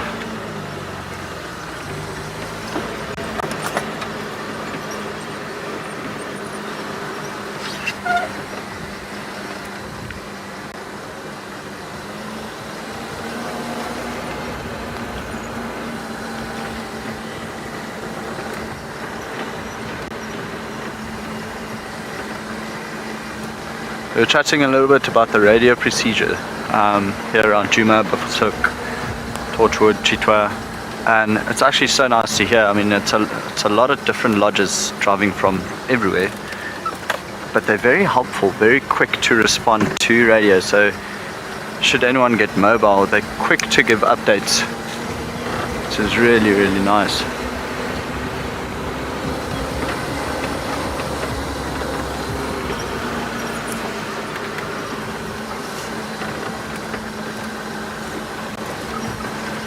I think this so far has been one of my favorite roads, the Drakensberg Road, because you get this phenomenal view of the mountains.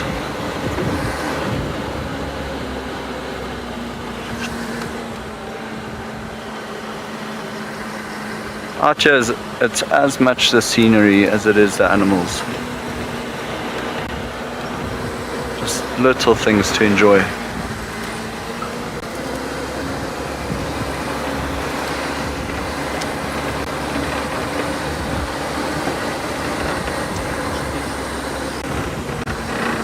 So Machikichor.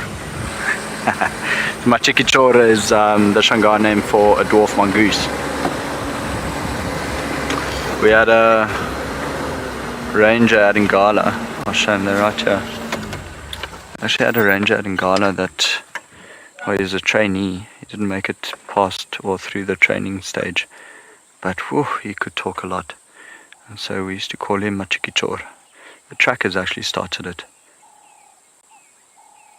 Hello. I love how curious they get.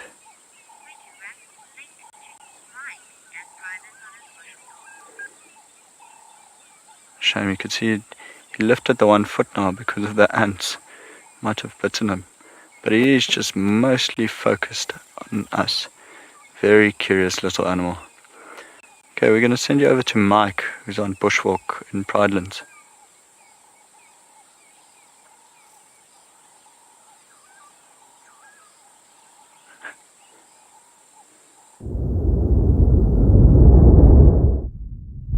Figure out what kind of insects or arthropods we're seeing. So there are some muddy sort of depressions all over the edge of this waterhole, and out from them keeps flying these little black and white, or actually quite large black and white bees with orange abdomens. And there's loads of them, and they keep flying back, and they disappear for a few minutes, and then they all fly back. I suspect they're collecting mud to take somewhere else to build their nests or hives or whatever. I don't really know. I mean, if any of you back home know what exactly type of arthropod this is, I mean, it looks very much like a bee shape. It's just, oh, there's a spider also in the mix now. There's a spider trying to catch these giant bees. I think he's trying to bite off more than he can chew, though. And I don't know if these bees can sting or if they're ground bees of some sort. I've heard the name carpenter bee, but they do not look like carpenter bees, but they're super interesting looking, don't you think? Oh, look at that spider, it's really going right in amongst those bees. I wonder how potent its venom is. If that spider bit one of those bees, would it really be immobilized quite quickly? But look at them, they keep going in, and what's interesting is that these bees are not simply collecting, or these, let's not call them bees because I don't know if that's what they are, these insects are not simply collecting the soft mud from the surface that they might then use. They seem like they're excavating. Because you see how deep they're going, some of them. So I really wonder if perhaps they are burrowing, community nesting insect of some sort. I'm really baffled by this. I've never seen this insect before. It's the first time that I've ever noticed them. I've probably seen them before, but it's the first time I've really noticed them. So again, if any of you viewers at home have seen these particular arthropods before, these insects, or know what they are, or even take a screenshot and be able to identify it at home and let us know, would love to hear from you.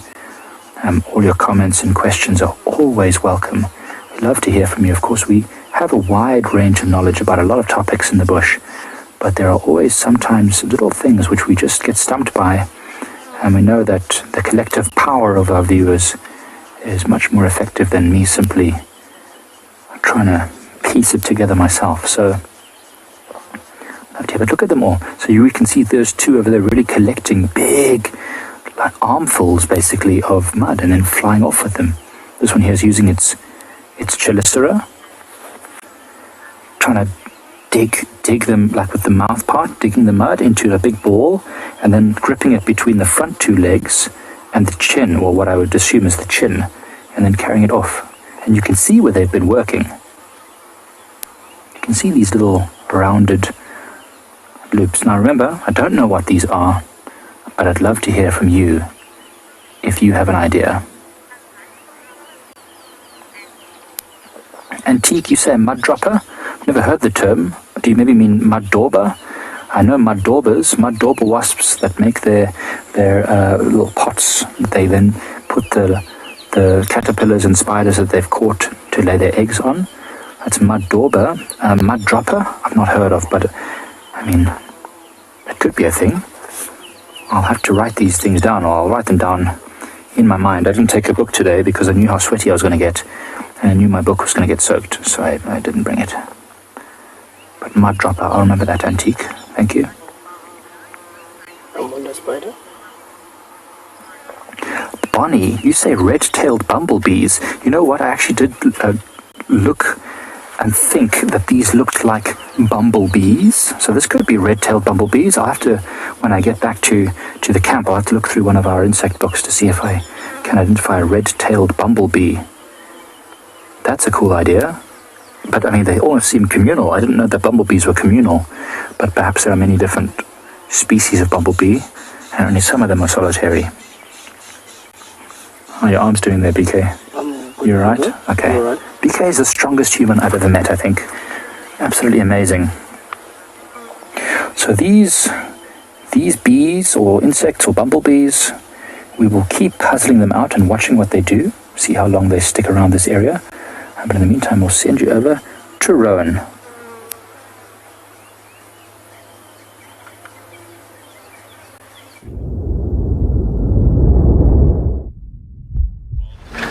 Good luck, Mikey. I think there's about 1,000 species of bees in South Africa. And then about 2,700 and something, 50 in sub-Saharan Africa. So yeah, quite the job you set out for yourself there.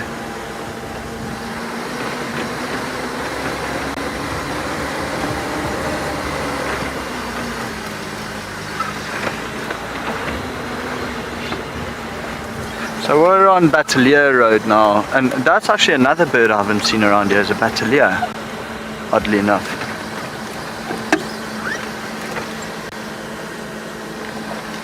Or it'd be funny if that's a Battalier.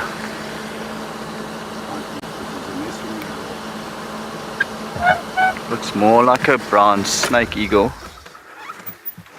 just by the size of the head and the upright posture. Bit tough to tell even looking through binoculars because the background's so bright, can't see the eye, and you're basically just getting a silhouette, and a very cool silhouette. You can see the broadness of the head there. I think we might actually be able to get closer by following this road.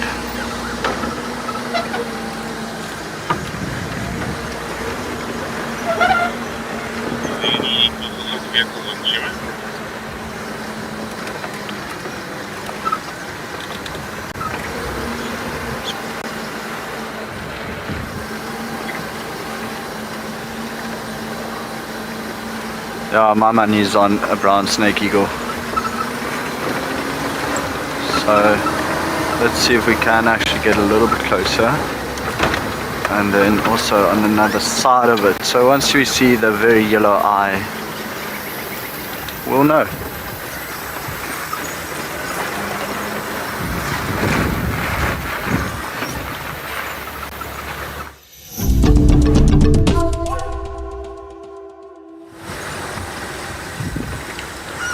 So we're not too far from it now, I think. It's just, of course, when we get to a point, it's too thick with vegetation and large trees that you can't really see it. Go a slight bit forward, we might have a gap in here backwards, and then the light should be in the right position.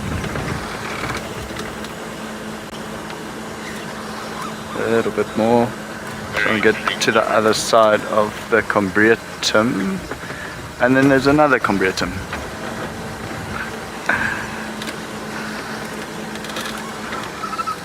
Might just have to zoom through trees. Odie, can you get that?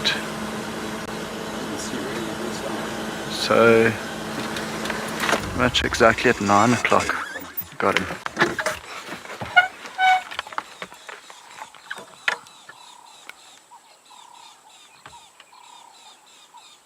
Yeah, brown snake eagle. He's not facing us yet, but without a doubt, brown snake eagle.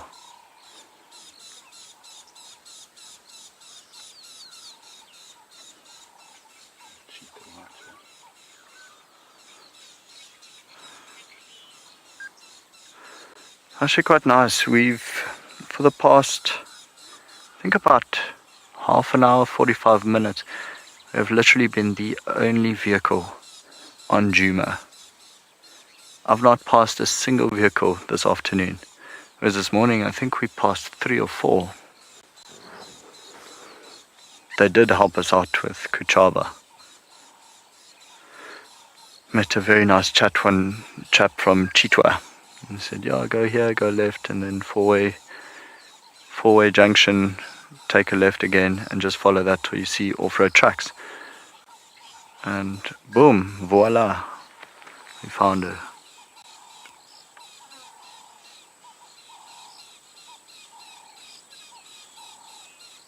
Stunning bird. I think the largest snake I've ever seen one catch was a puff adder. Not a very large puff adder, but quite something.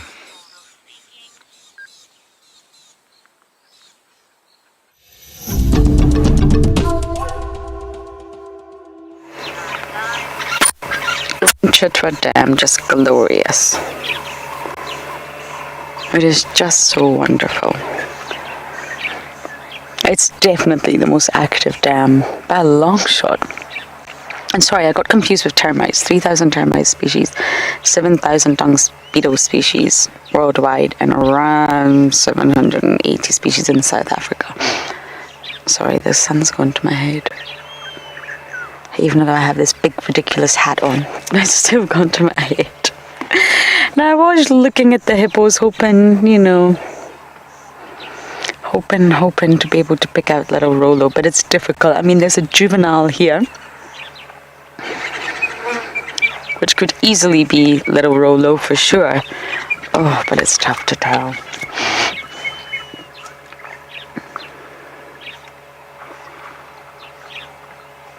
We definitely were identifying him every single day, but sadly it's just been too long now for me to conclusively pick him out. Maribs is here, Jupiter open area. There's a standby 2 available. That is our surprise for you. We're in a lineup. Don't copy you, night.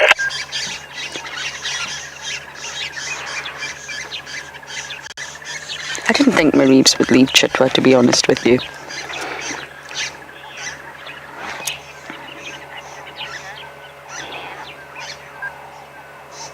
Gee, not very much. Well, that's possibly a lie. They defecate a lot. A lot. So that's what they're doing. But they're not breathing, they're not swimming, they're not really moving or wasting any energy. That's the whole point. Don't waste energy, conserve it. And they're just keeping themselves buoyed up. But they're doing that using buoyancy in your lungs. You should try it if you're ever in a swimming pool or the ocean, preferably. You should try and see how you can actually control your own buoyancy using the air volume in your own lungs. That's one of the things a scuba diver is taught, and it takes a lot of practice for human beings, but you can. And that's what the hippos are doing. They're not having to push themselves under the water, they're just exhaling. The minute you exhale, your oxygen volume in your lungs decreases, which means you become negatively buoyant, and vice versa. So really, underwater, they're really not doing very much. Jupiter open area. Yeah, there's a 2 available. Excellent, yeah, you're behind Lauren. Oh, Dobby, there's a surprise. What a wonderful surprise that is. Look at all the different age groups.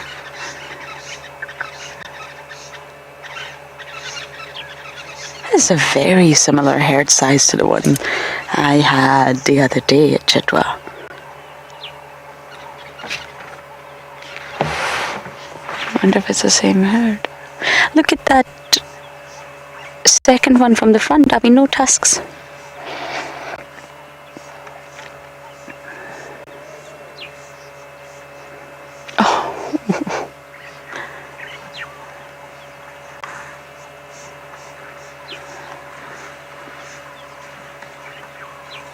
Those 2 small ones are identical in size. Not that one that's right behind it, but there are 2 tiny ones that are almost exactly the same size.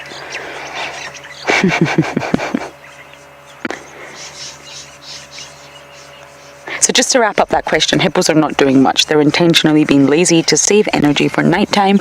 They're not very efficient with their energy, not efficient at digesting, and therefore they're just pooping. Oh, look at them. See what I mean? They're almost the same size. Small herd of elephants at Chitwa Dam.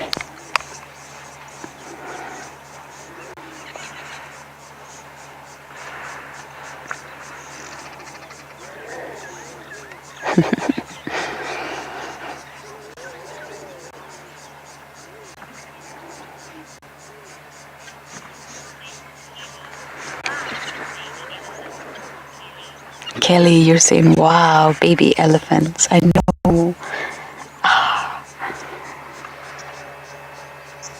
I really want to turn on the engine here. And the hippos are already getting reactive. Oh, they're already starting to pop out of the water and looking not amused. You have to share the dam, guys. Here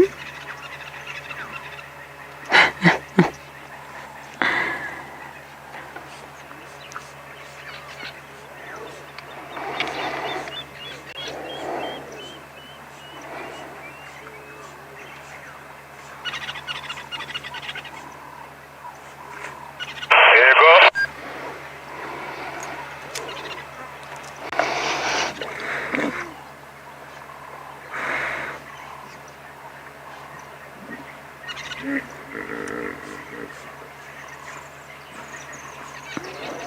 They must be relishing that water so much.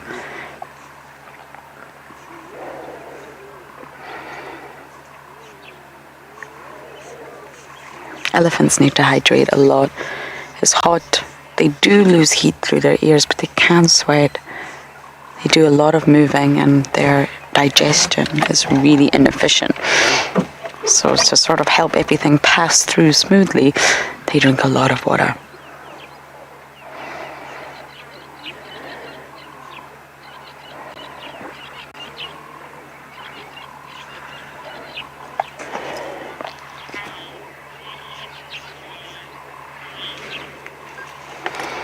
Ali, you said moody hippos today. Always. They do not like elephants coming to their dam.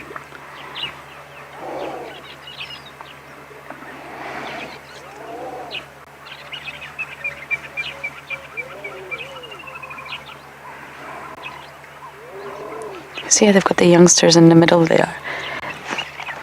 Bless me. Bless me.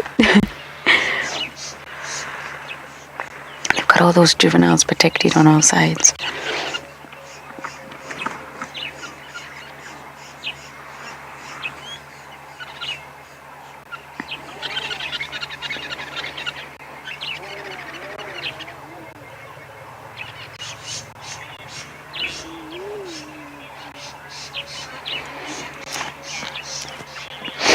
Really? Yes, absolutely. It happens all the time. Hippos don't like it, but what can they do? All the time. Especially in Treehouse Dam when there's just one hippo. He's so far from impressed when all the elephants arrive. Oh, look at this. They're all congregating, touching.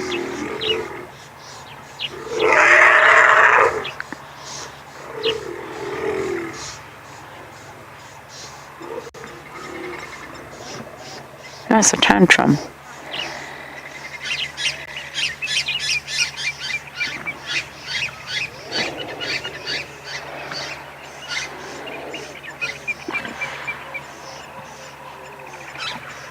That was a tantrum from that one there, one in milk.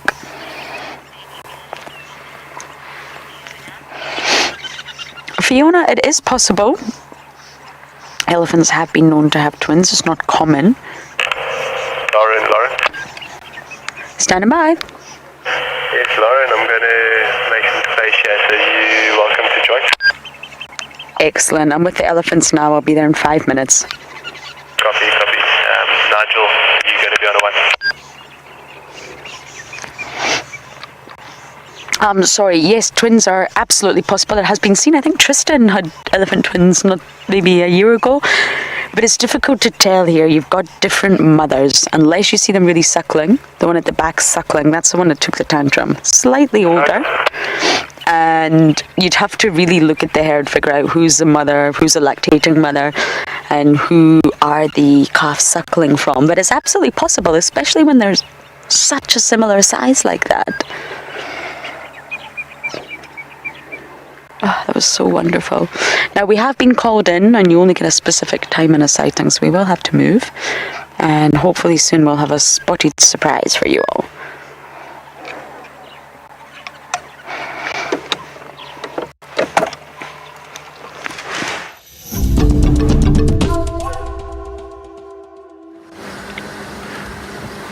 Okay, so it sounds like Lauren is going to be quite busy on Chitwa.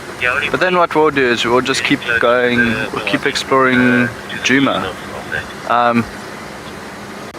I think this is the Mluwati next to us.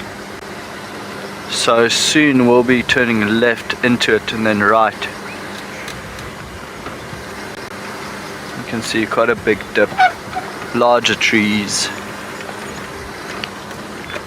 lots of water available. I'm quite excited. It's a very, very pretty drive, short drive, but gorgeous.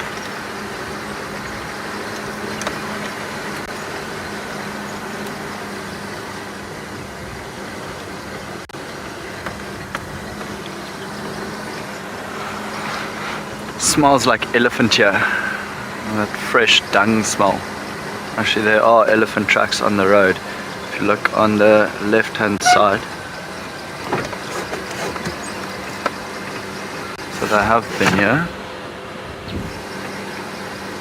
Actually, it could be the elephant that you guys saw on the dam camp.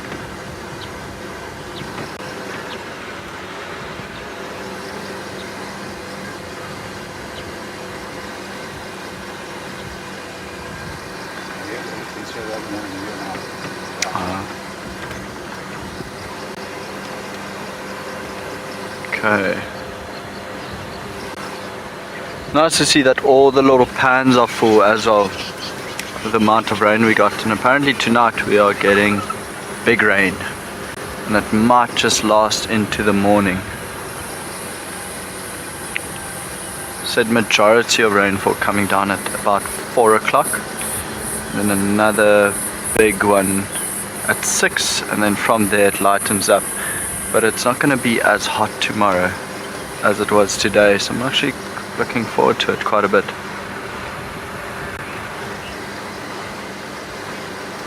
Now let's slowly make our way into this little riverbed.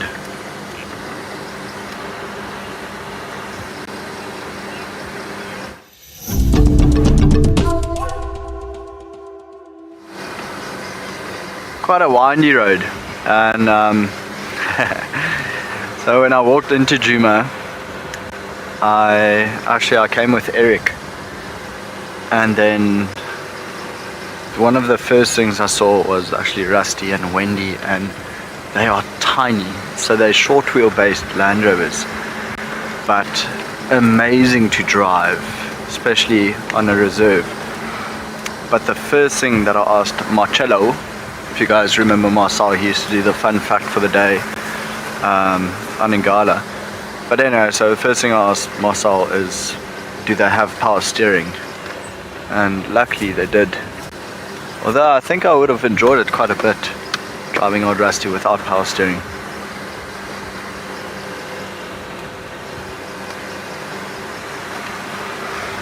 Just make you move more. Okay, so here we go, dipping down.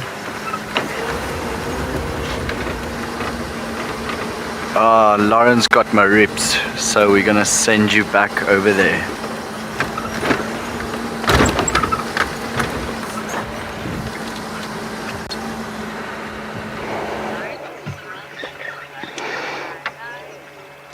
Mr. Maribs. He didn't leave Chitwa after all. I didn't think he would. Is he eating? I have a funny feeling like he's eating something. Knowing Maribs, it could be anything. He's probably loving all the insects around. Dung beetles, grasshoppers. He's up to something.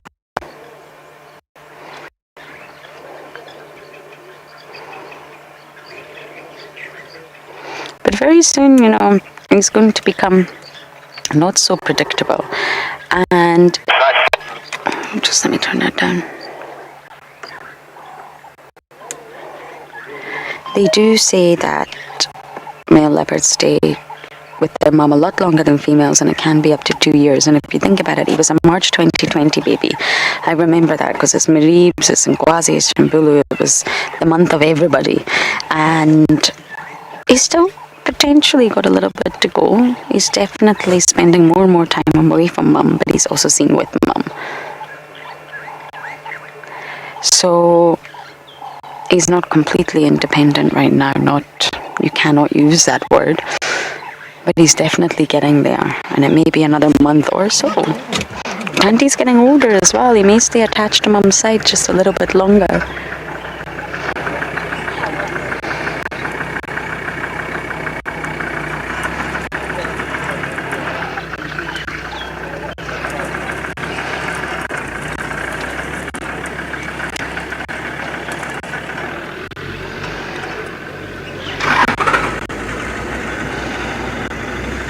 He's going to make a magnificent leopard, that's for sure.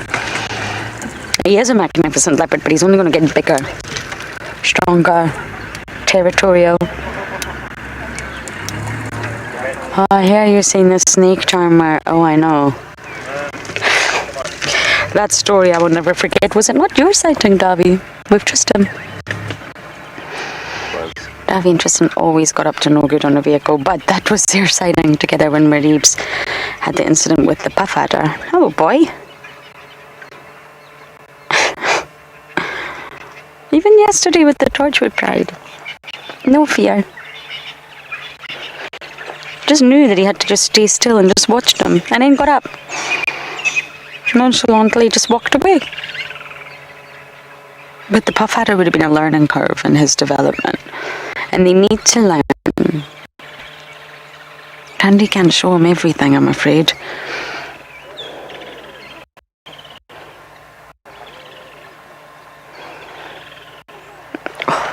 A leopard in that long grass.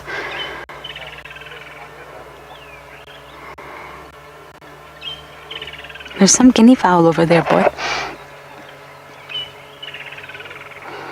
You see what I mean about leopards blending into the long grass? When it's during winter, I always try to explain that even though the grass is emerald, rich green, they still do blend in very, very well. And it's the success of those rosettes.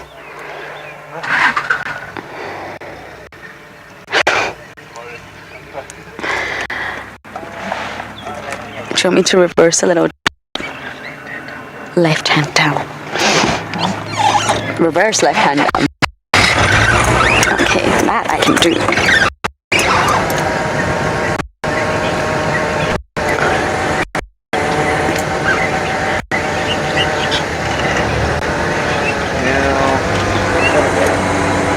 Davy said, yeah, he doesn't sound entirely enthusiastic about this. The back of his head was very pretty. It's so good to see him. I remember seeing him as a really, really young cub, and in the Mowati at Purple Eyes Den. I also seen him at the other den at Tandy Uzi's, and then he sort of disappeared for a while. He spent a lot of time in Torchwood. And it's just so lovely to see him all grown up and exploring and figuring things out, like the puff adder.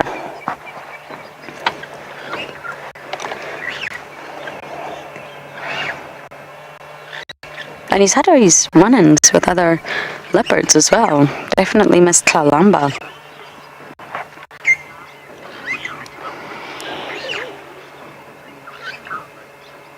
Tlalamba walloped him a few, that's for sure.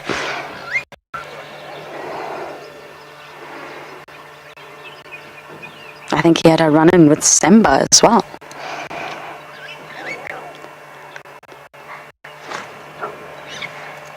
Jason, they're sensory hairs, whiskers, they're called ricci, and they're extra long on leopards because they are nocturnal and they move about in the night. So therefore, they can sort of gauge distance if a leopard's going through the bush. Anything the whiskers touch, they can give a sense of the environment around them, and if maybe a space is too small to fit through, or if it's maybe not a good idea because there's something blocking the way. And they're extra long in leopards compared to lions, and because leopards are on their own, they're solitary. They've only got themselves to defend themselves. They hunt by themselves. So they've got to successfully navigate their way through the night. And although they do have good vision and they're extra awesome at the chemical world, the whiskers sort of add an extra dimension into just feeling their way around the landscape at nighttime. If you think about lions, they also have whiskers, they're also long, but lions have each other. You can find them on their own, but really, lions are cooperative. Lions can communicate, lions can follow one another. Leopards, they're on their own. Okay, mother and cub not so much, but generally speaking, they're solitary.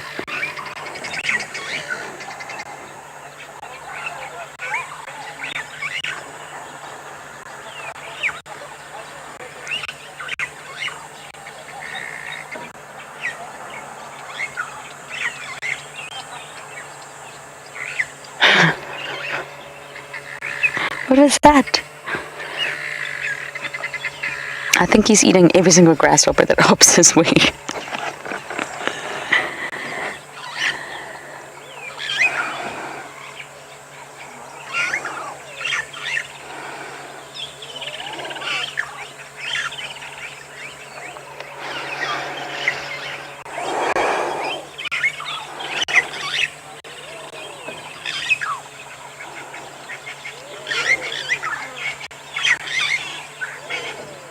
Oh. Well, that's not ideal. I feel like we may have to reposition. What do you think, Dab? Do you like filming grass? Okay, there are other vehicles here, so we're just going to try and navigate around very carefully and see if we can get another view of him.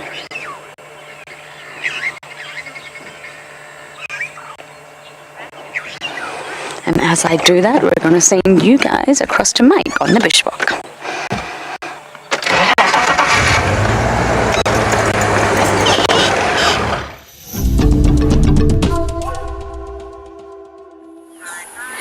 So what I'm up to is I'm about to put something to rest here. So this tree here is one that I know as Cordia ovalis, and some people know it as a snotbessie, which is the Afrikaans name for it, which basically just means a snotberry. And I've always wondered why they call it a snotbessie, Cordia ovalis, satin-barked saucerberry. It's got a number of uses. The leaves are very rough and can be used as sandpaper, but what I'm interested in right now is these fruits. So I'm going to pluck this one right over here. So I'll just pluck this fruit out. And I can tell you straight away now, I can see why they call it a snotberry, because if I squeeze this little fruit, look at this jelly-like pulp that's coming out. Now, supposedly, out of 5, people rate it at about a 2 on the edibility scale, just in terms of how tasty it is. Let me give this a go and see what it's like. Oh, it's very sweet. Oh, that's actually really delicious. It's very sweet, but it's sticky. Yep, is very much like what it describes. Oh. Oh. Wow. It's like someone just put like glue in my mouth. The taste is good though. Really good. I need to have another one. One is just simply not enough. Okay, that one's got to come out. Let me try another one of these. Oh, look, you can even see how sticky it is. Look between my fingers. That is the snotberry. And you can see it creates like a gluey thing. That's what's happening in my mouth right now. Okay, let me try this again. Was I... This is gonna... Oh, it's so good. It's like honey. Except the honey won't go away. The flavor is gone, but the honey is still there. I'm gonna... It's like got one single hard kernel in the middle. Well, it looks like that when it's done. And it's so sticky. No wonder this is able to propagate all over the place. Literally, I've taken all the flesh off of it, and what's left is this extremely sticky hard kernel. You know what it's like? Has anyone tried tapioca before? I'm shaking my hand, and the thing is still sticking onto me. Look at this. Look at this. Okay, there, it's finally gone. No, it's on my foot. Great. So, It's like tapioca. It's like a hard seed which gets really like a jelly-like covering. Very tasty. Supposedly not highly sought after, and I can tell why, because right now my mouth feels kind of weird and like sticky inside. But really good. Nice to have some small little snacks here and there. And a number of different uses. The wood is hard and durable, used for pestles and other wooden implements. Of course, the leaves can be used as sandpaper. But at this season now, it actually makes a wonderful snack.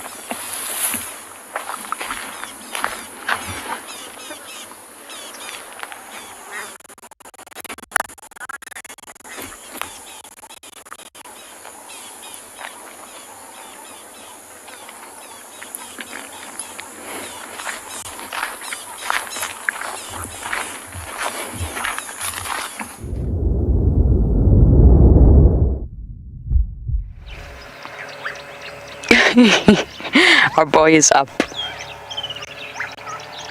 It doesn't stay down for long. Look at that. The elephants are behind us. We haven't got a view of them, I'm afraid. I think he's going to go down to the water to drink at the exact same place that I had him the last time.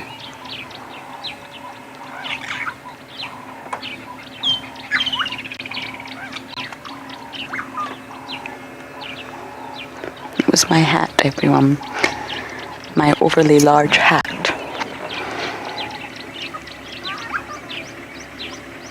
It's hot.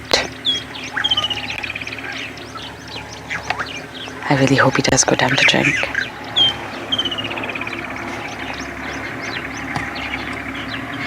Yep, he's heading to the exact same spot I had him the last time, right next to that termite mound.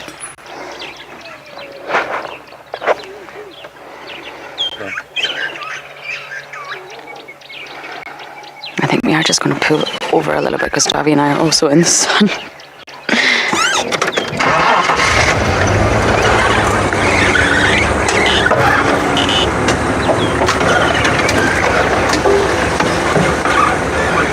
This should give us some shade.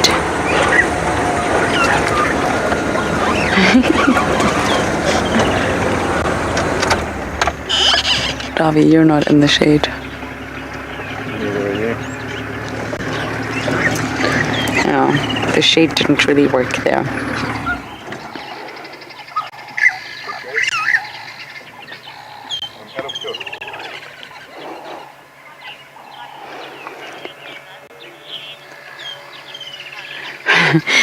Reeves does love the spotlight. He's such a relaxed leopard, which is so wonderful because he spent most of his upbringing on Torchwood, which is a beautiful property, but it's not commercial. It's privately owned, and of course landowners come and drive there, but it doesn't have heavy vehicle traffic. It's also a really large property, larger than Juma, and extends all the way from Cheetah Cut Line to the Kruger boundary. And he just didn't spend a lot of time with vehicles growing up, so he's obviously turned into a wonderful habituated leopard, which is just remarkable, because during that really young phase, Tandy kept him quite wrapped up all to herself, I must say, just like what Kalamba did, and it's smart, it's the right move. Okay, he's gonna go down to the water. How can I get there, Dobby? Can we go down there? Let's explore and see. Wendy's been to the hospital, but she's still not doing too well. So whatever the mechanic did hasn't solved the problem, I'm afraid.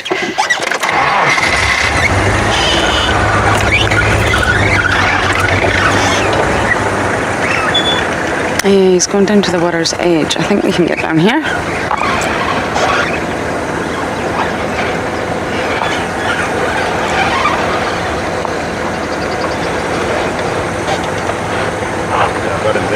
You got him? Oh my goodness.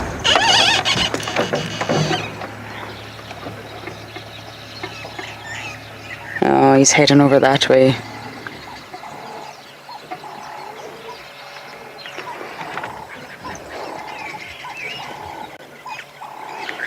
Oh, look at him walking across a Chitwa Dam in the background.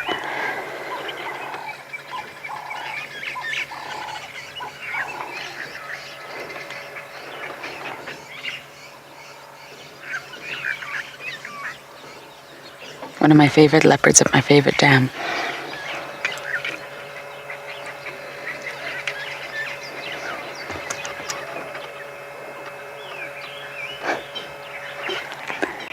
Okay, we're just gonna edge around marginally.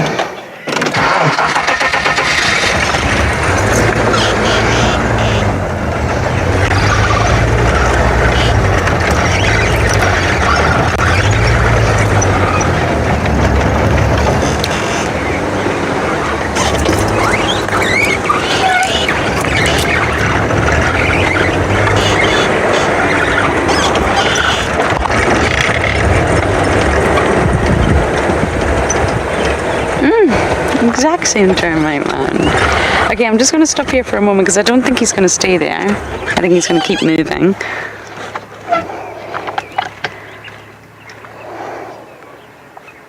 Oh!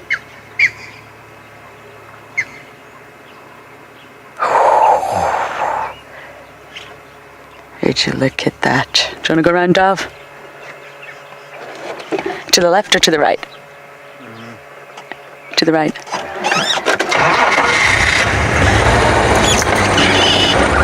I have never seen a leopard sit on this rock. It's not even a termite mound, it's a rock.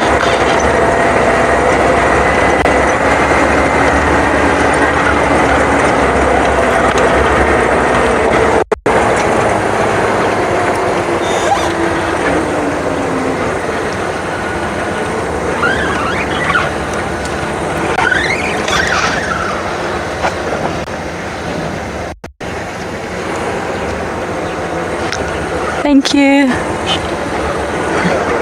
Thank you.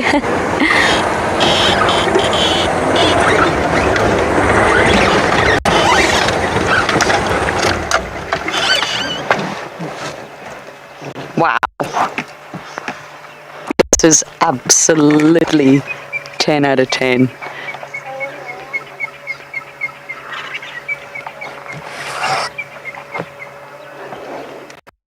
FC, I haven't heard from you in a while. I just want to make sure all is okay.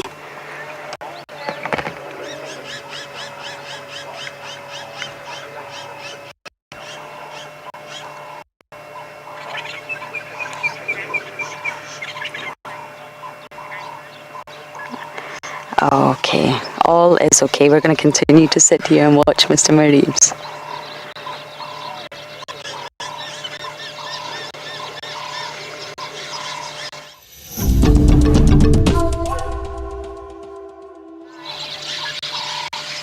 Just sitting watching our male leopard, and that's exactly what we're going to continue to do because this is absolutely magnificent.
Isn't it just stunning? It's the first time for everything, and this is the first time I've seen Mareebs on this rock.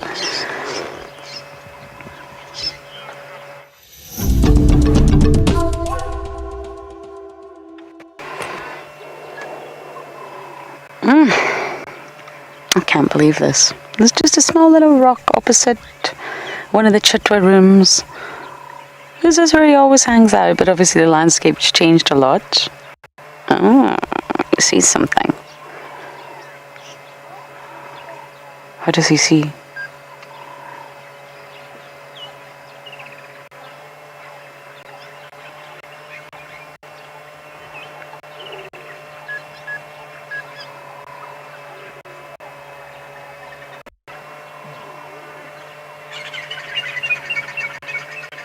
I think we can age him.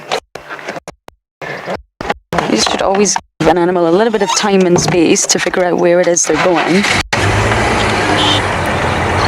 Some vehicles, you just allow him time. I don't know where he's going. I don't know which direction he's going in.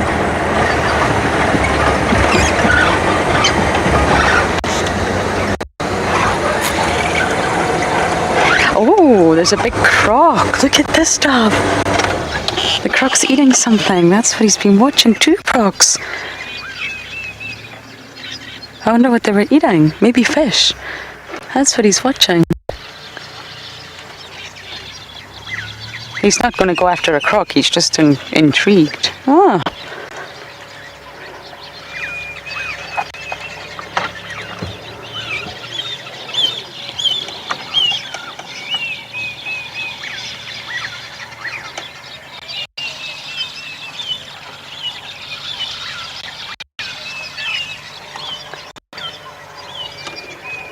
Those are crocodiles. You don't even think about doing anything silly.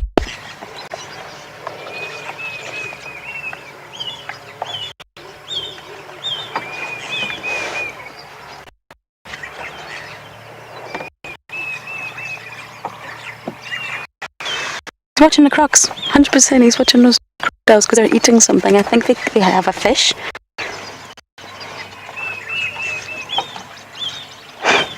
This might be blocking him. Look. Mareebs. Ta-da. Maybe we should give him a little. Hello, boy. Yes.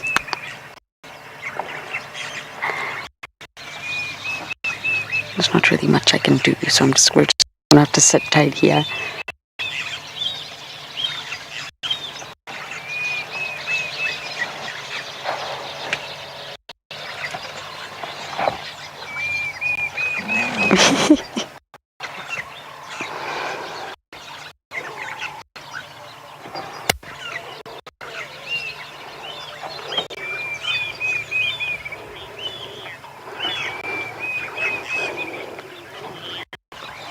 Liam, I agree. Mareebs is always up to something. It is only naughtiness of some sorts.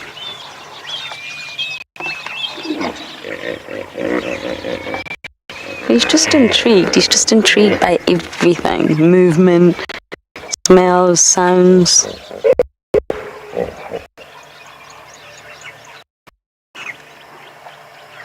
I do apologise about the visual. He's obviously decided to sit in the shadow of the car.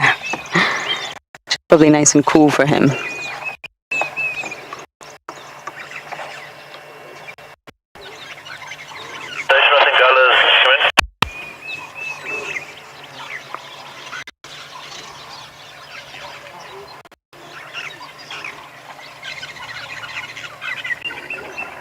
Isn't this just so wonderful?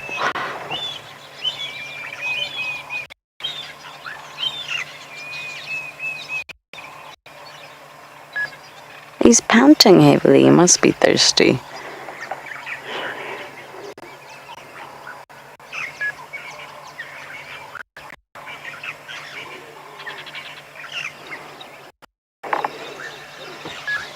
I wonder if he's nervous to go to the water because of the crocodiles.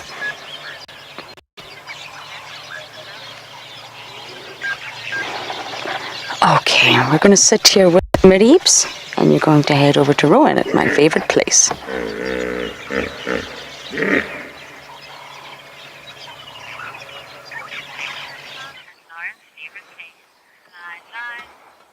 Oh, Rowan finally got to meet Ribbon and one cub. I think it's only one. From where I am, I can only see the one suckling. And Ribbon just peacefully sleeping. Every now and then she would lift her leg to give more access to a teat. But mostly just chilling. Looking very, very, very peaceful.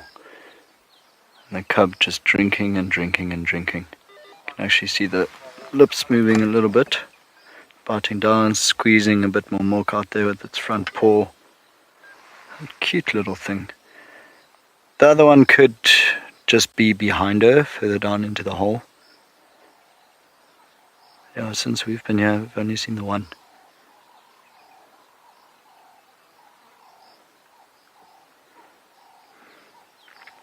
And then we've got a beautiful log covering Ribbon's face, of course. She hasn't really kept her eyes open for long at all. They open up a little bit every now and then goes back down. Glad to finally meet the famous Ribbon. And I can see that her left ear is looking a little bit tattered from the fight. But other than that, I must say, looking in very good direction. Oh, the cub is going crazy there. And settled down again.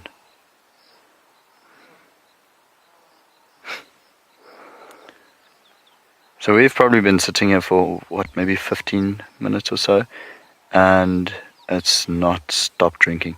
Every now and then it gives a little squeal, or does that, and then just carries on.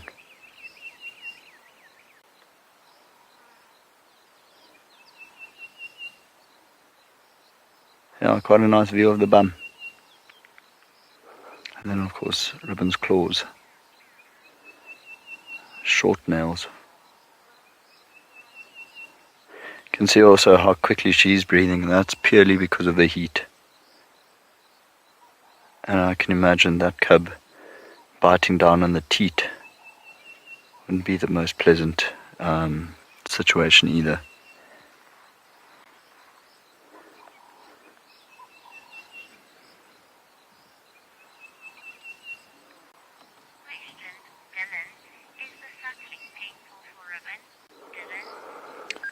Dylan, I can imagine so. So this wouldn't be Ribbon's first cubs. But I mean, hyenas, they've got very, very, very sharp teeth. And so often they bite into it and try to suck the milk out. And you often also see it with lionesses, is that the cubs will drink. And then after a while, it gets so painful that the lioness actually snarls at them, stands up and moves away. I can imagine it's not really a very pleasant experience, but it is one of those things. You know, she'll go eat, she'll get a bit of nutrition, come back, and then feed the cubs. Luckily for them, they'll be very safe in the termite mine. So that would have been excavated with one big hole, maybe two. Sometimes they do have 2 or 3 big holes leading into the den, and then just smaller tunnels going in there, so the cubs can actually run to safety should there be any danger in the area. And of course, when Ribbon's not here, they'll most likely just stay inside, especially at this age.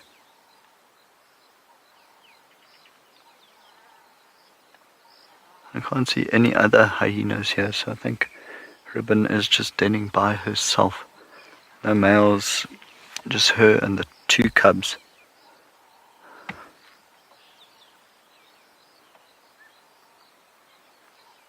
Quite a good looking termite mound.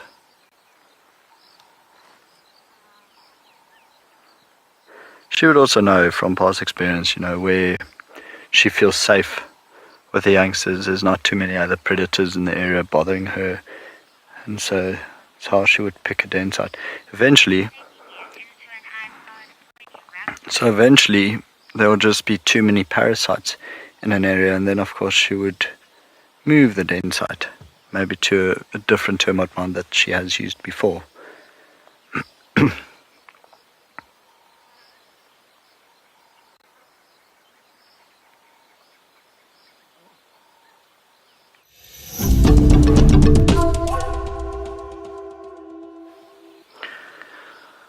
So So this has also been my first hyena that I've seen on Djuma, and might as well just be the famous ribbon.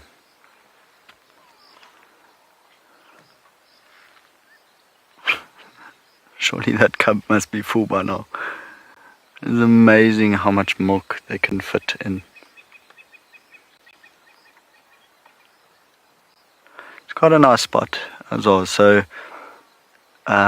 rather thick with spike thorn and things around the den, a couple of guaris, and yeah, there's not a clear track that actually goes to it, so very, very nice for her, quite well hidden.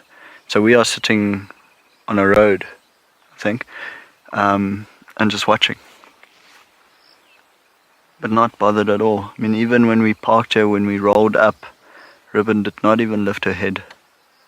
The cub didn't move at all. Just been at peace. There we go. Bit of movement. She might have had just a fly on her head trying to scratch it off. So there you can finally see her face as well.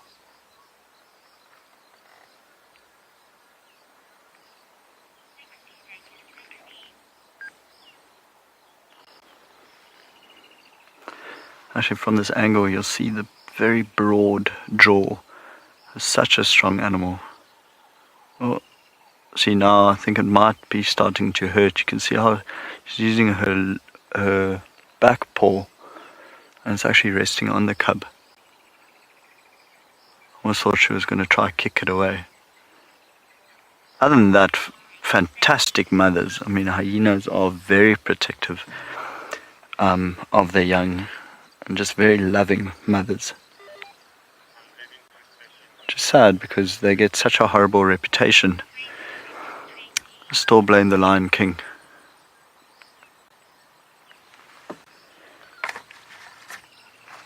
But no, phenomenal animals. I mean, super adaptable, can survive in nearly everywhere. Hunters, scavengers, just super smart and amazing.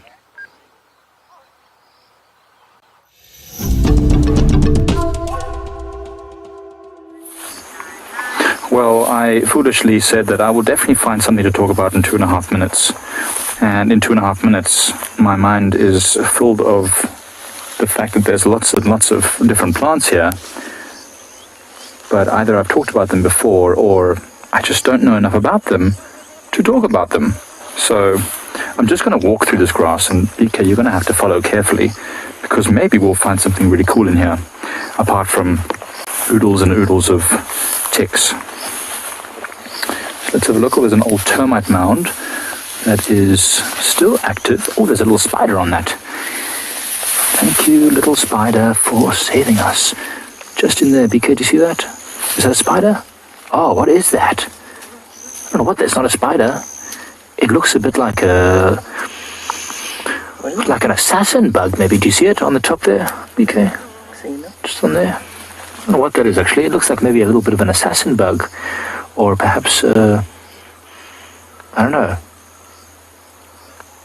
Certainly not a spider. It's only got 6 legs. Generally speaking, spiders have 8. When I say generally, I mean they always have 8. A spider has to have 8 legs. But in any case, interesting little arthropod. It's busy moving about on this piece of a termite mound. Doesn't seem to be too concerned by us. I don't know what it is. So let's keep moving, shall we? Let's move deeper into the veld and see what else we can find in here. With lots of finger grass. You see this grass here? It's just simply called finger grass. And if I show you why, I don't know why I pulled it out, but I'm just going to spread the seeds now. See how it's got 5 digits? So it's just like a hand. It's got 5 digits. I don't know why I'm showing you my hand, as if you didn't realize that hands have 5 fingers, because this is generally a normal person's hand, or a regular hand, shall we call it, not an extraordinary hand. Okay, so there you go. That's digit finger grass. As I said, I like grasses, and there's an extreme amount of grasses at the moment.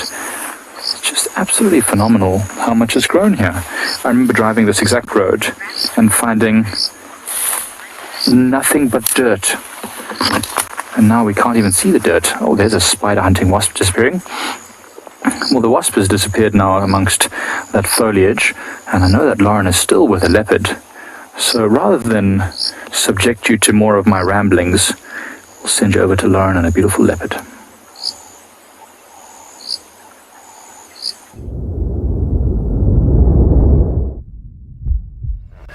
Well, Mareeb's decided to go for a little nap under the car, but made things a little bit tricky, but we got there. He's not really sitting still, to be honest. He's all over the place because he's too hot. He clearly went for water, and lo and behold, there were 2 crocs. And I think that's what deterred him from drinking.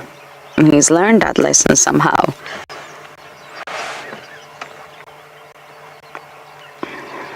But he's panting heavily. He's probably desperate for it to get cooler. And it is getting cooler for sure. But not enough. There's a little elegant grasshopper just behind him. Whereabouts?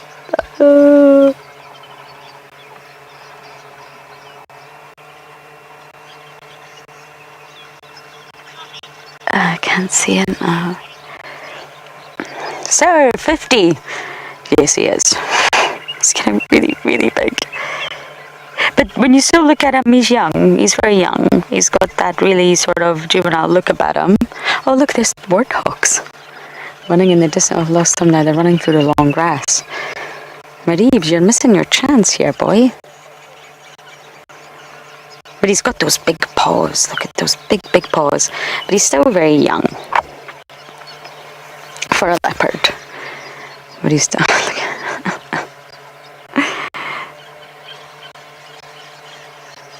Oh.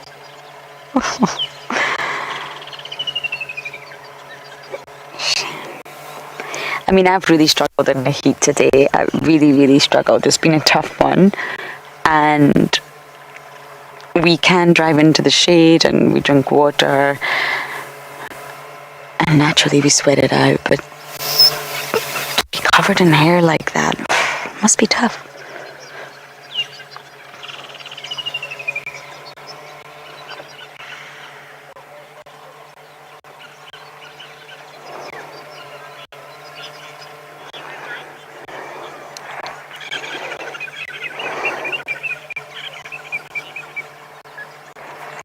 Did you get that name, Dobby? Deppin. Deppin, he reminds me of Hosanna too. And it's not really looks so much. It's his behavior and his young boy attitude and his charm. I completely agree. He reminds me of Hosanna. And the good days, my goodness, those were the days. Sometimes you don't know what you've got until it's gone.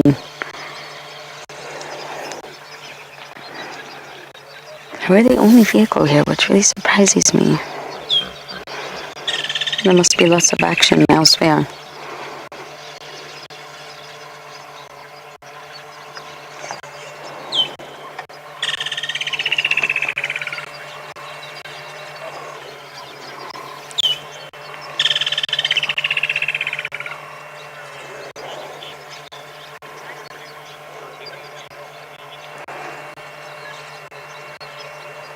Megan Edwards, you're saying what a beautiful image. I know. I feel like we're really high, you know, we're peering down at him.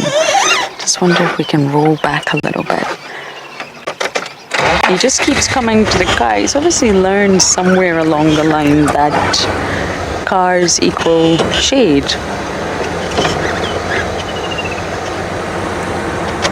That's right there. And he just came and sat under the bonnet and we were stuck there until he got up and moved.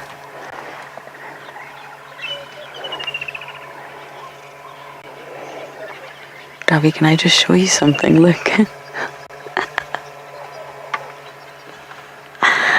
Look what's on the other side of the vehicle.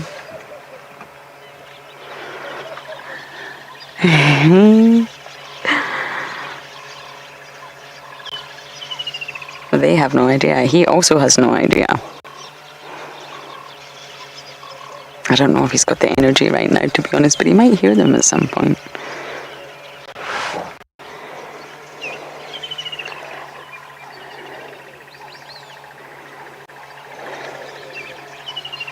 Wow, look at that. This is my new favorite rock. It's like a mini first rock. A very, very mini first rock. And remember, that's where his name comes from, of the rock. Because he was such a first rock baby, he was always on first rock on Torchwood, which is a huge area of rock, not like this tiny one. But, is that why you're sitting on the rock? Of the rock. Mareebs. And it was Aubrey that chose that name. Aubrey got to name him, and I think it's a fantastic name.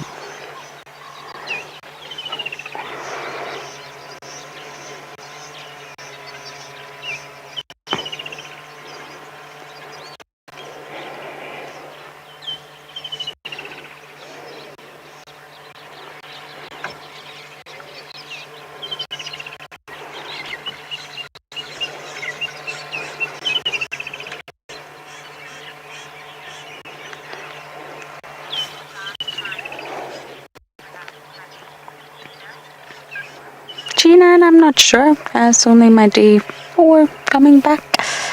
I can't tell you that, I'm afraid.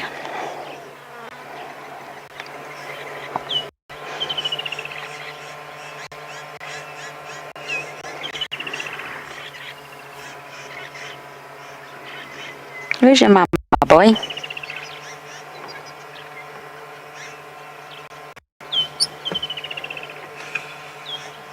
Should be here somewhere.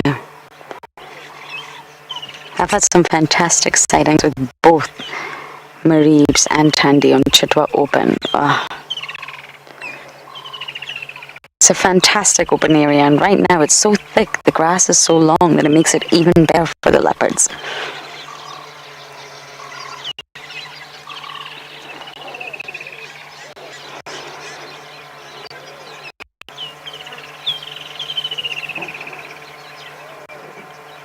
I just think it's so cute the way he's sort of just panting away there.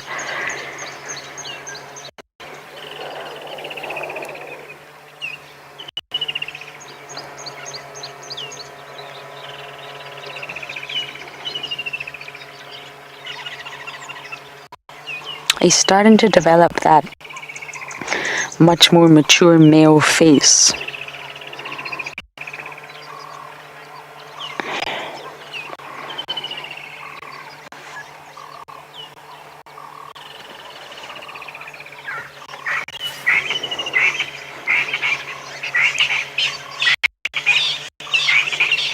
I knew that was coming.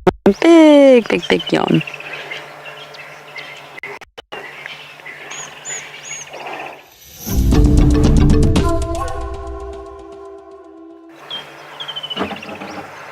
We're just sitting watching a leopard by the dam, and the sounds are just, don't even know where to start. The hippos, the kingfishers, the birds, the guinea fowl, the splashing. So we're just going to sit here for a moment or two and enjoy it.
Isn't it just perfect? It's getting cooler as well. Ah, what a relief.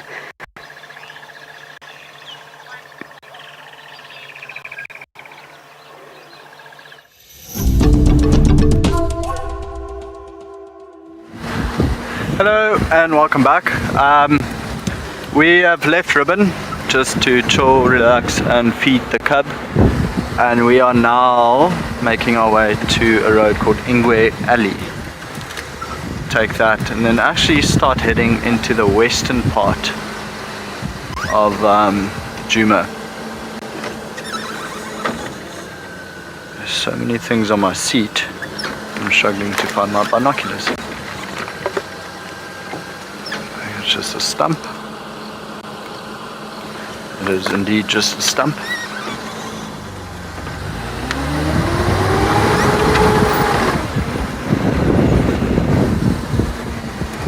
Yes, and Lauren got to see the 2 crocodiles as well. I was actually looking for them in the morning. Maybe tomorrow afternoon I'll go there. It sounds like the afternoons on Chitwa are quite fun. Not that my morning was bad at all.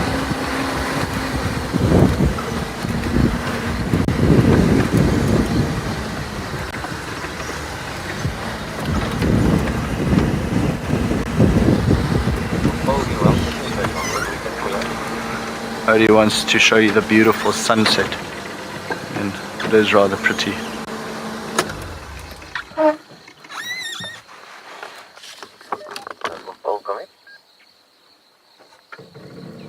Okay, sorry. Would you like to just come and rejoin the sighting? We can make space for you. Yes, I've had stages in my guiding career where I had to put my foot on brake and my calves would start cramping just because you'd be in a slanted position, maybe on the edge of a riverbed, and the last thing you want to do is go forward at all, even though you'll be in first gear, handbrakes on and everything, but you still don't really fully trust it. So at a stage a calf just starts cramping and then it becomes too much.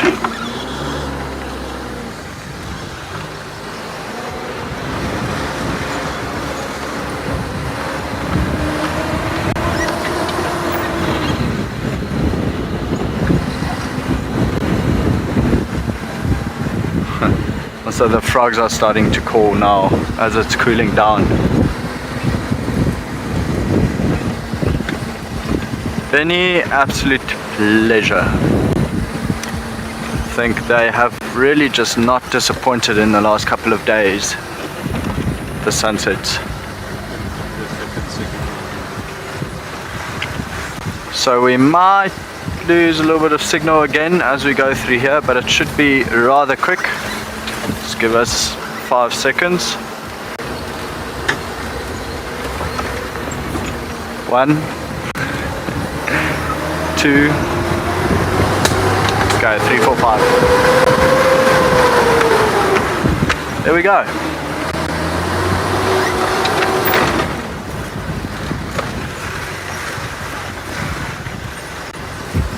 So quite a bit of water on the road as well.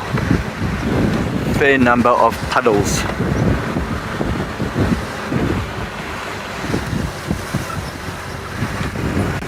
Never know if it's better to drive through them or around them, because if you drive through them you dig out the mud, so you actually make the puddle deeper.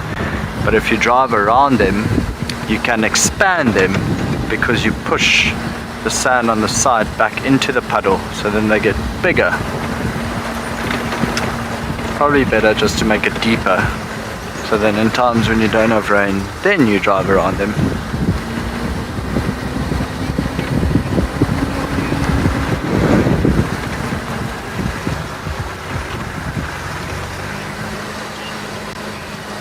Benny, I think you asked what type of python we get on safari drives.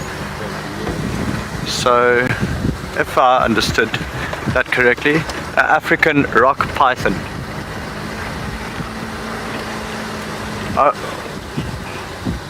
What common items do I pick up during drive? I haven't really picked up anything here.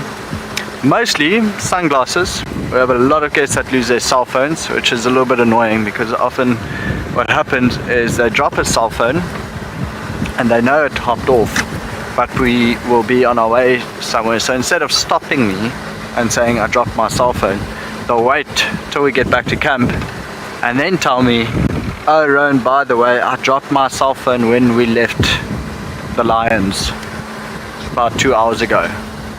And then I have to drop them up at camp and drive back to the Lions and go look for a cell phone. So that's a common item to find. What else? Blankets on safari vehicles, they often get gripped off. Then yeah, luckily people are nice about it. Rangers always ask which station dropped a blanket. But otherwise not too much.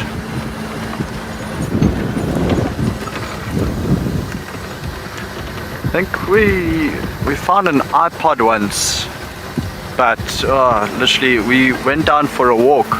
We're actually walking some of the trainees, and I don't know how, but it must have been the rain that caused some water to wash over it and just uncovered this iPod. But one of the very, very first ones, you know, that's like, they were about this size, that broad, and I think they came in like pink and blue and grey, basically. Still had the almost digital screen, and yeah, of course the twisty thing to adjust volume. I can't remember who kept that one. Can't even remember what music it had on.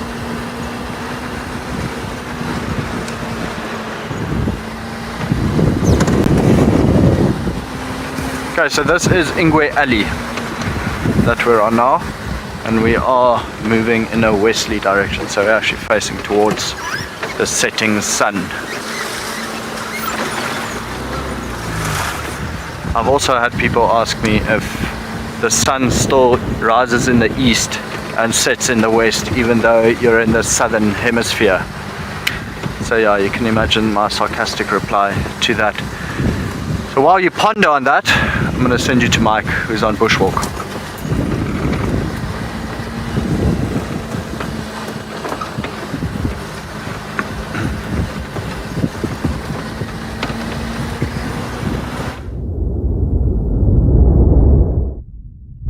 Chat to us, and we had to move out the area because there was a ton of vehicles going on. I know it's super bumpy, but yeah, you've caught us out. There's not much we can do, so I have to stop the car because otherwise it's going to be super bumpy for you and you guys are going to feel kind of sick. So we just drove from an area, and I'll tell you what we've been doing for the last sort of few minutes. And the reason why we had to move out of the area, we found a dead buffalo, which was kind of weird. The students had seen it this morning in a dam, and it was looking kind of sad. It was just kind of lying there. Beacon and I drove there to check. It's definitely no longer with us. And so a lot of people are heading into the area to go and stake it out. The students want to do like a little stake out there to see what activity might turn up at the dam. Could be hyenas. There were lions in the area this morning as well. Lots of tracks. Taylor actually saw them, but no one saw them after she had called them in, so we don't know where they are, but they'll probably be attracted to the smell of that carcass, of that buffalo. And if they are attracted to that smell, we'll go and check it out in the morning. But it's getting kind of dark now.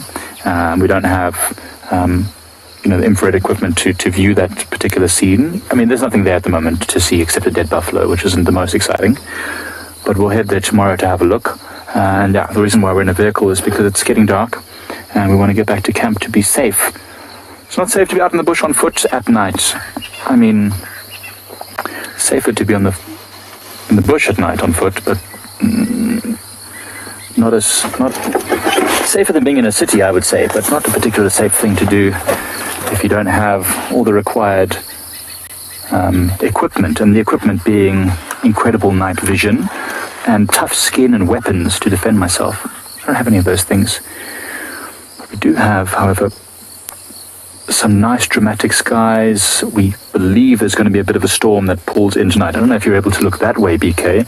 I know you're going to have to pan across the power lines. There's not much we can do about that. But if you look that way, you can see that there is a gorgeous cloud formation. And I think there's going to be a massive storm somewhere along those mountains. And maybe, just maybe, we'll have a little bit of rain that falls tonight. But from us here at Pride Lands, we're going to be saying goodnight. But the show goes on as always. We'll be sending you over to Djuma, where action is likely to be around any corner.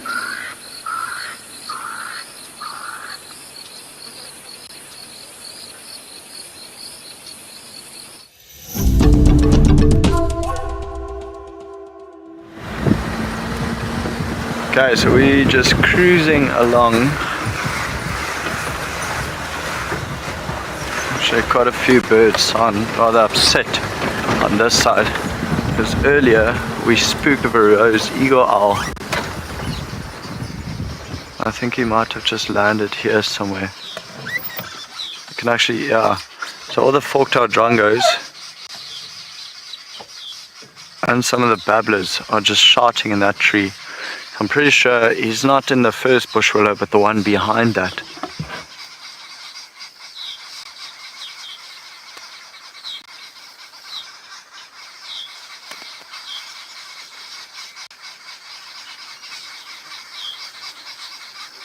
When birds go crazy like this, it always alerts you to some sort of predator, whether it be an owl, an eagle, a little falcon, a snake.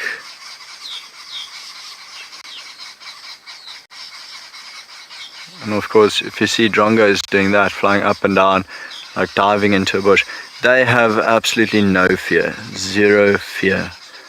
Just so brave, they'll mob anything.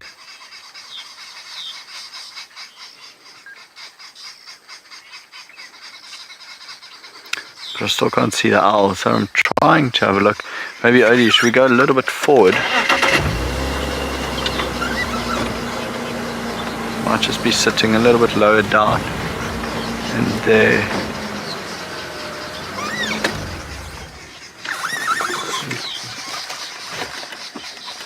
So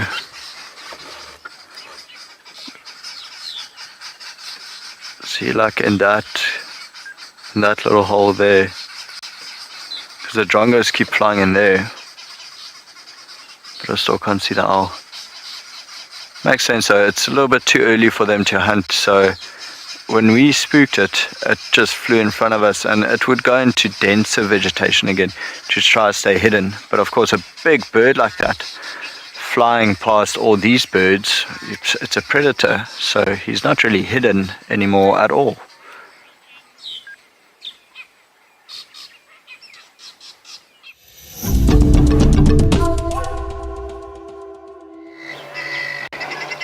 Look at that sunset.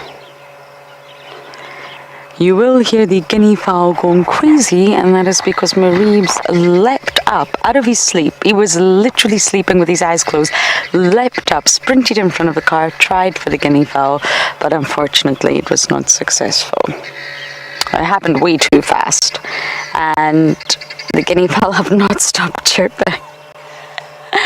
They're losing their mind. I knew it. When I saw the guinea fowl, I thought there's no way he's not going to try, and he tried. Didn't you, boy? And they're not forgiving you for it. I hope you can all hear them. That's the helmeted guinea fowl.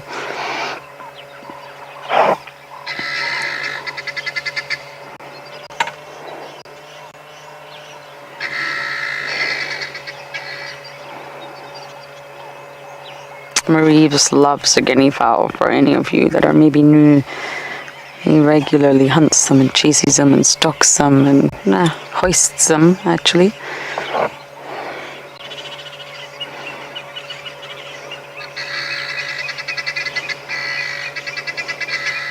And they're not forgiving you at all, Mareebs.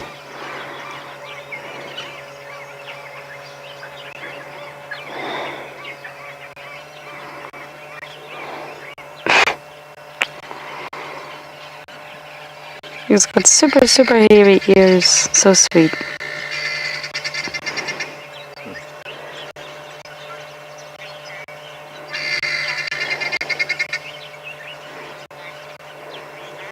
Rena, I don't think at all. Not at all. I really, really don't think Mareeves could be Hukamuri's son. Why? I feel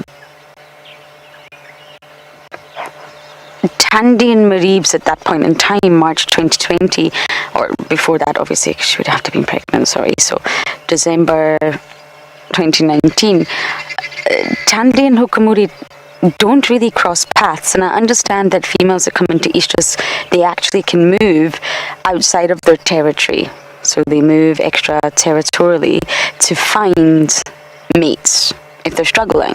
They're already in a specific dominant male's territory, but if the male is not responding to the scent mark, the estrus, the calling, I'm in estrus, come mate with me. If no one responds and they have to go seek it, they're in estrus, they've got to make the most of it, or it's a wasted reproductive effort. And therefore, I really don't think Tandy and Hukamuri will have crossed paths at that point in time. He was very much in the west, and she's very much in the east. She's been in the eastern corner for quite some time. Yes, she comes into central Juma, and sometimes Hook did too, but I really feel, no, I really don't think so. I guess it's possible, Rena. I mean, they are promiscuous, and as I said, they will move outside of the dominant male's territory. Females really want to mate with as many males as possible. Really, that's what they strive for. But on a personal note, I think he's a double of Mulwati. But I know I shouldn't say that because that's very personal to me and my perception, and everyone sees things differently when it comes to leopard. So you're absolutely welcome to disagree with me, but I honestly think Mareeves is a double of Mulwati. And hopefully with the scat sampling in the new Panthera project, we will get those answers, because I collected a big pile of Mareeves scat with you, Dobby. Wasn't that fun? Great. It was great. It was so great. It stayed in the car, yes, in a plastic bag, but hopefully soon we'll have the answers. I don't know if Mulwati's scat has been collected. I believe it has, but I don't think Hukamuri. I really don't. Just because I've been following the movements of the leopards. Look at that tongue. But it would be wonderful if it was, keeping the legacy of Hukamuri alive. I really think a lot of the cubs that we are seeing right now, including Tlalambas, are Mulwatis. But again, I am just speculating. We didn't see Tandy mating. We have done in the past, but not with that litter. So that's my thoughts, Rena, but you're completely welcome to disagree with me. Fiona, I know. Mareeves, what is this tongue all about?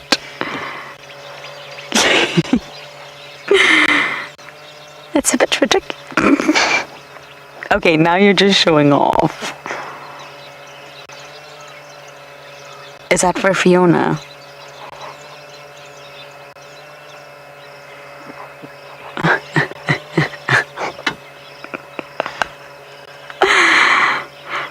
A lot of people can see similarities in leopards. I feel that I can, but I guess that's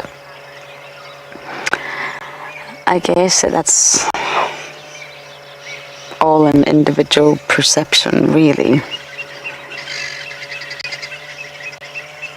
Oh, so cute. So just a reminder, everyone, Mareeves is actually part of our Genesis collection. So you are welcome to head over to the WildEarth website to find out more about that.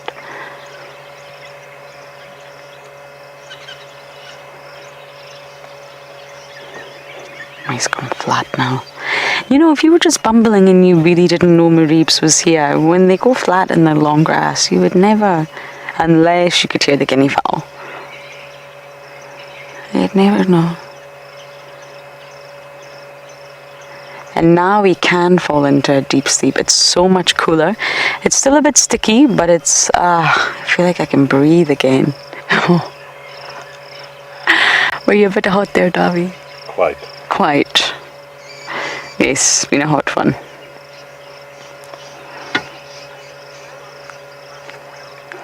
Okay, we're going to stay with Mareebs a little bit longer, and we're going to send you guys over to Rowan, who's bumbling.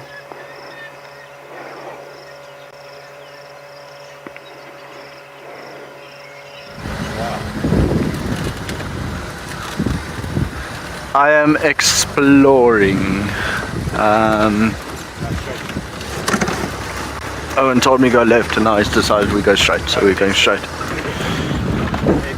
Sure, OD, sure.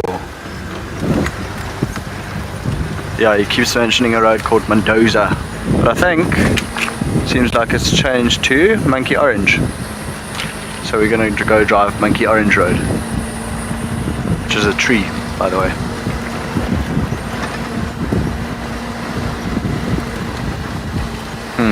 Looks like candy floss up there. Now I feel like candy floss. I can't actually remember the last time I had candy floss.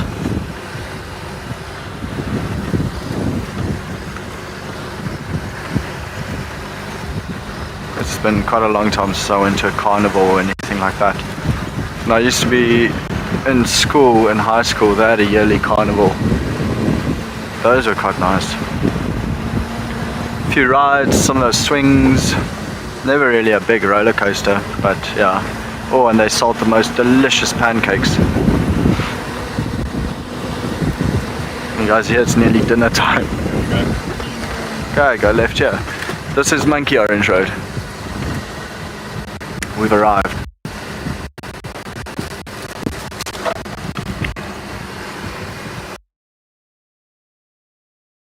Mast. On the tower. We call it Marcel's Mast. Is that the name? I don't know what its name is. I feel like we should appreciate it just for a little while because it is called Marcello's Mast. It's called Gary Mast. Now Odie's changed the name to Gary Mast. Marcel climbs up and down it. It's I'd love to see that. Apparently Marcel climbs up and down it. Next time he does it, let's come film it.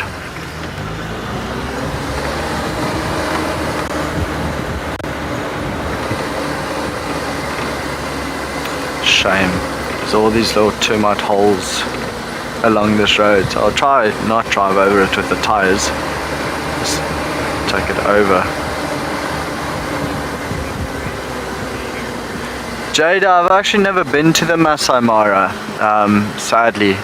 It is high up on my list, and I was actually thinking about it when I was sitting with Ribbon about the massive hyena clans they have up in East Africa. So yeah, it's that's actually number 2 on my bucket list after gorillas, and I'm really hoping to knock gorillas off the list sometime this year.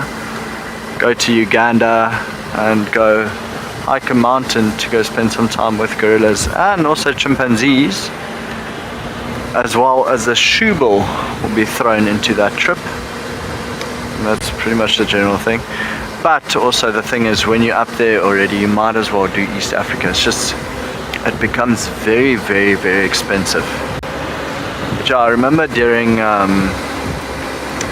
the first sort of lockdowns, or just afterwards, that I had quite a couple of ex-guests that went into the Masai Mara, and they were saying how absolutely wonderful it was, because instead of having 40-50 cars at a crossing, they'd have 1 or 2 cars.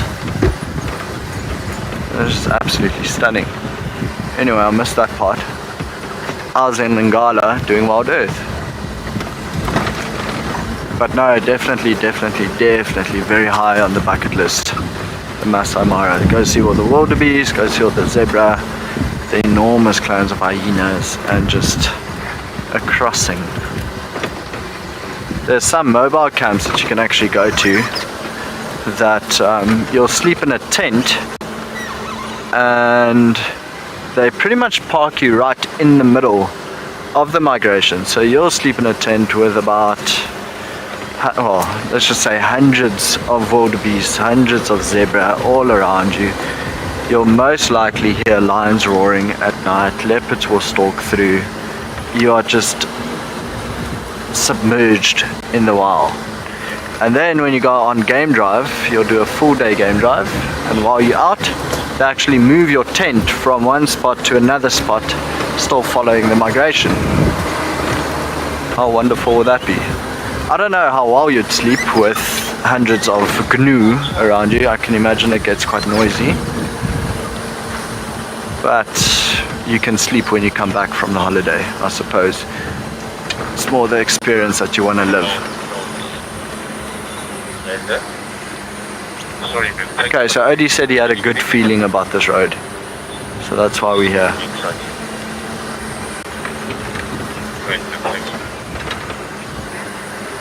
I'm driving a little bit slower, and we're checking if Odie's good feeling pays off.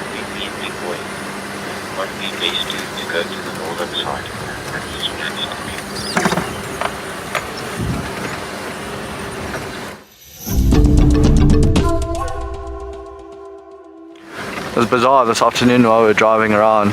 We kept seeing European rollers on the northern side of Djuma, but now since I've been here on pretty much the southern side, no European rollers, and I actually have no idea why that would be. Not really like the vegetation changes a lot.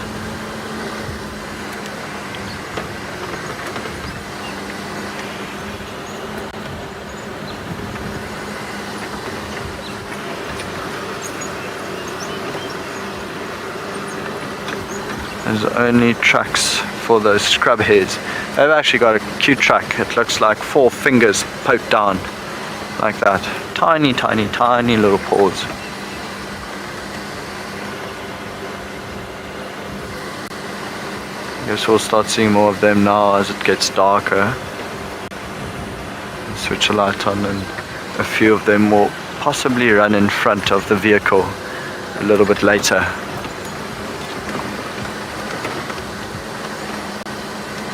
This is a nice road, Odie. It's very pretty.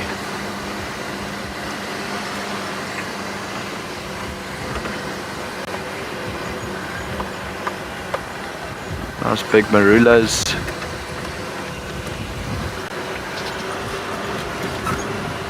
Rather fresh elephant tracks.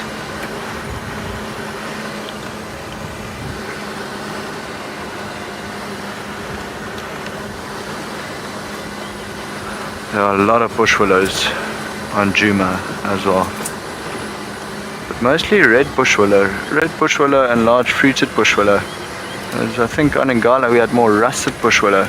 We also had a lot of red bush willow, but more russet.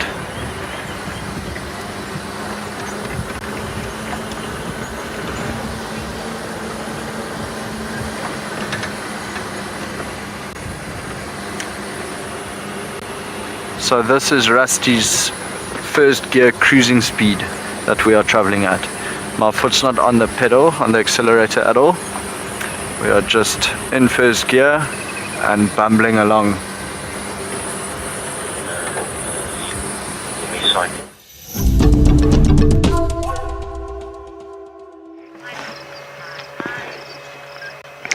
Our kitty cat is sound asleep, I must say.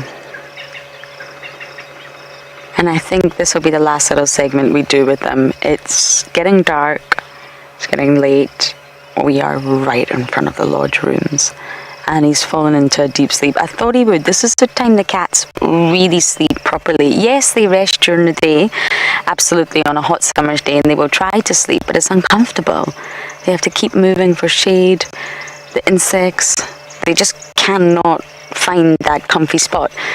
So you normally find that this time when the sun's gone down, it's cool, there's a gentle breeze, that they do go into a really deep sleep. And look at how heavy he's panting. He's snoring away there. So I think just out of respect for Chitpa, because this is not our property, we will just slowly leave after this and see if we can find anything else. It's been such a good afternoon with them in the end.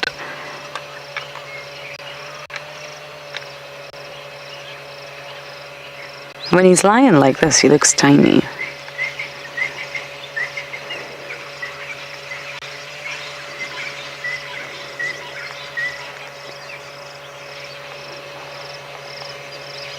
A feel like I've melted into the seat. Maybe I have. Who knows?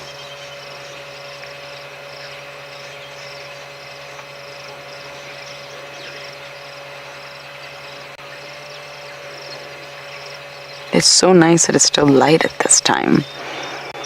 When I was here last in November, it was dark by this time. You had your spotlight out.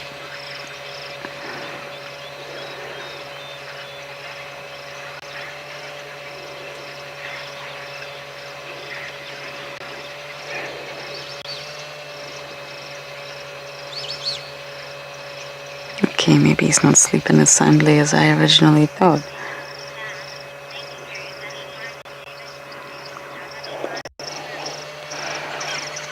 Oh, Sam, you're so welcome. You're saying thank you to both Davi and I for spending so much time with them, of course.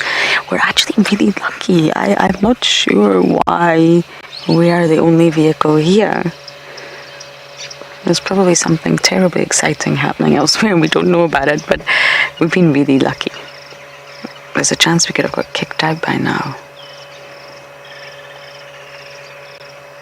And sometimes it's just nice to spend time with the animal. Watch, observe. I go quiet quite a lot, or I try to, so you can also just hear as if you really were on the vehicle. You just need to turn your AC off and stand next to a radiator for a while. Then you'll feel like what we feel like.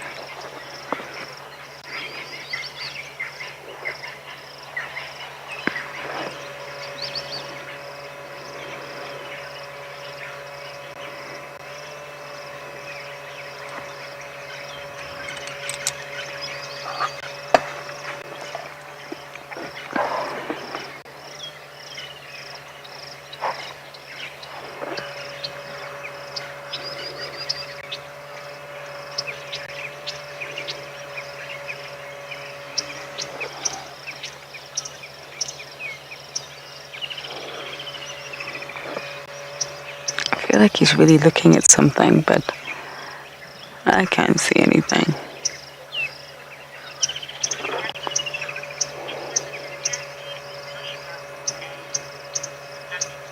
Stuck in bed, wasn't it just?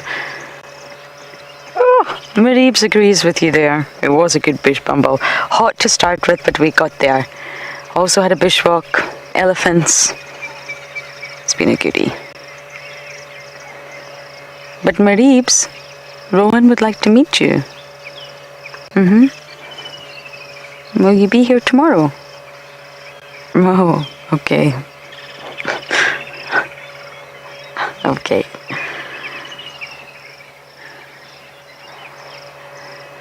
Just amazing to think that I am on this vehicle about 5 meters away from him. And his interpretation and experience of this moment will be so different from mine.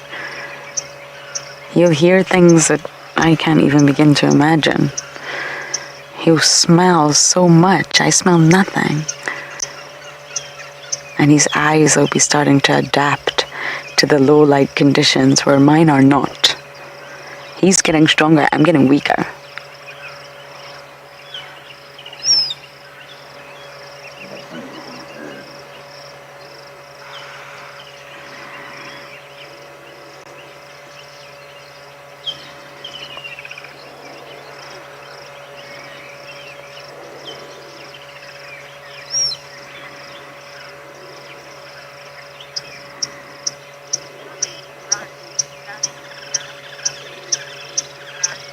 Ran, you're saying you're loving the sounds of the hippos. I know. Always just reminding you that they're present at the dam.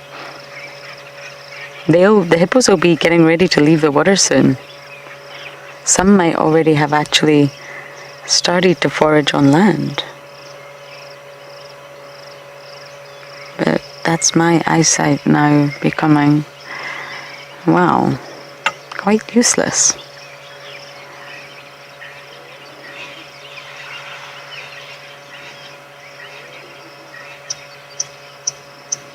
Okay. Yeah, they're getting closer to the edge. They're getting ready to come out of the water and forage.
Sorry about that, everyone. Apparently, we were in a tech loop.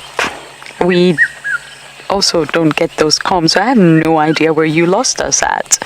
I've been chatting, thinking we were live the whole time. Oh dear. My director will update me and then I can take it from there.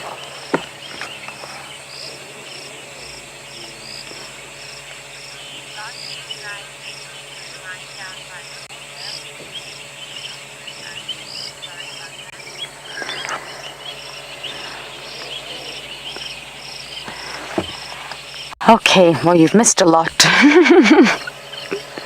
He's been chasing the geese, but the geese are flying.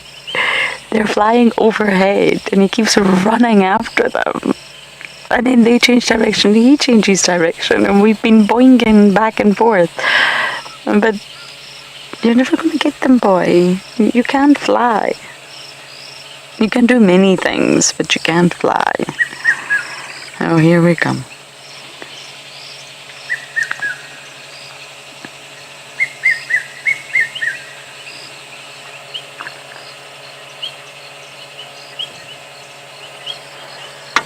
Where are we going now? I don't know.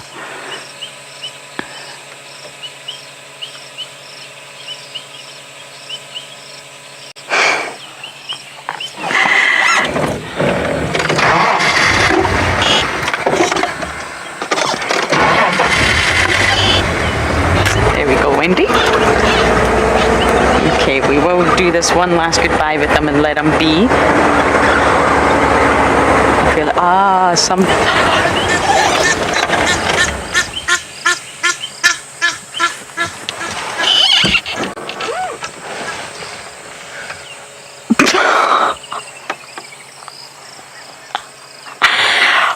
Reeves, what are you doing?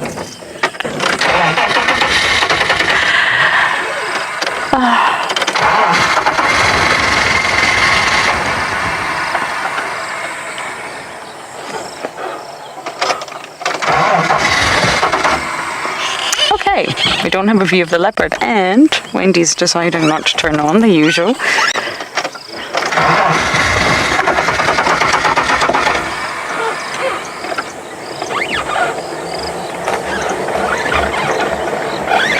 Okay, let me get onto some flat terrain and see if I can get her going. We are going to leave Marib's anyway. Just literally right here is a house where guests live in, so. Okay.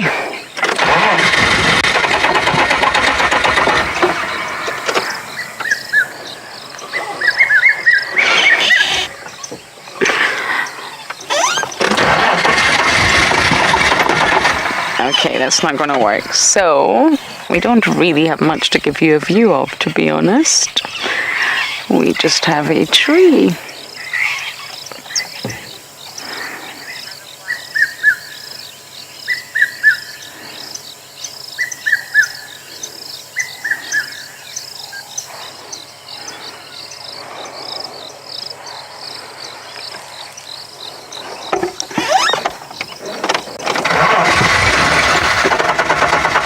Yes, I think we might need a moment or two to get Wendy going again, I'm afraid.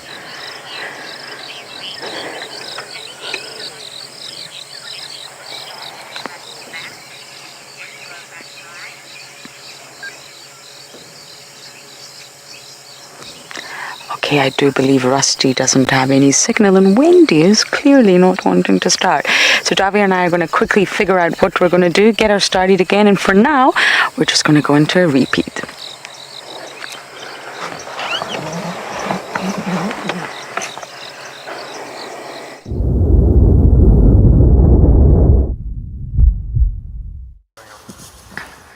Seems like they are up and going. They've started greeting one another, so I don't think it's going to be too long until they start moving.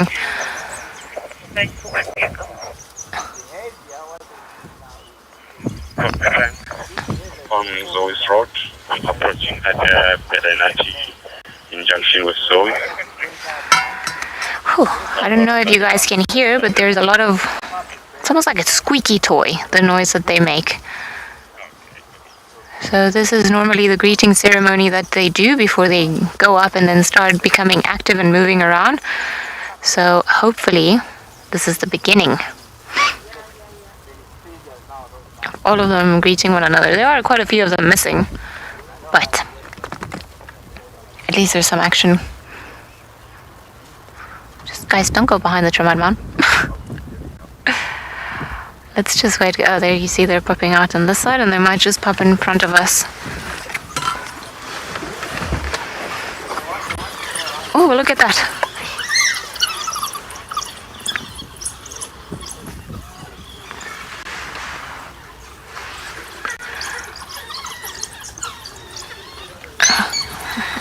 Sounds like some of the youngsters are being reprimanded for whatever reason. Going back there. Oh, there's a lot of dogs coming from a bunch of different directions. Ah, this Termon. Oh, I'm gonna come in front of us again.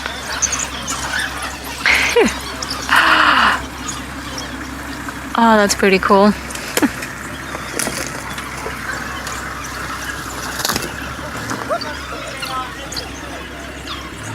Gotta love the noises that they make.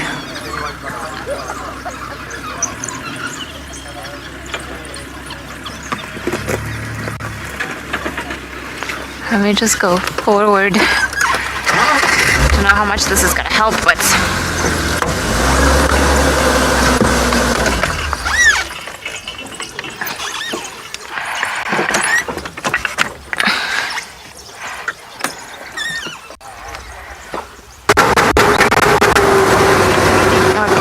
down the road, and they're going at quite a pace. These dogs really do know how to run.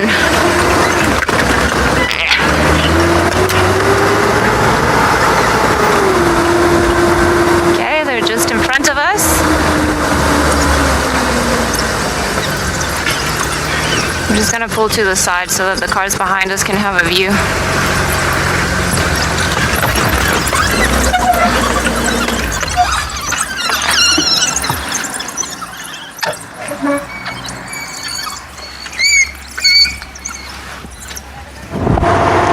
We got her started, everyone. Sorry about that. It just takes a little bit of time and effort.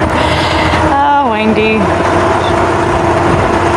I got her back damaged goods, but we'll get there. I don't quite know what's wrong. She does start eventually. And it's time to leave Mareebs anyway. I don't know why he runs after geese like that.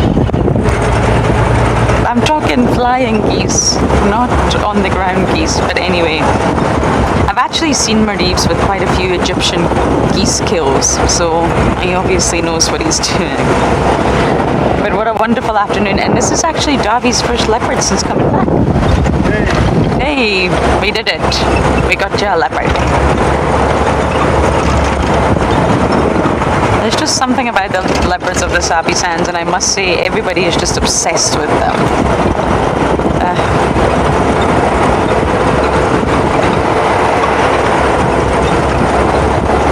There's a real leopard obsession in this area, including myself.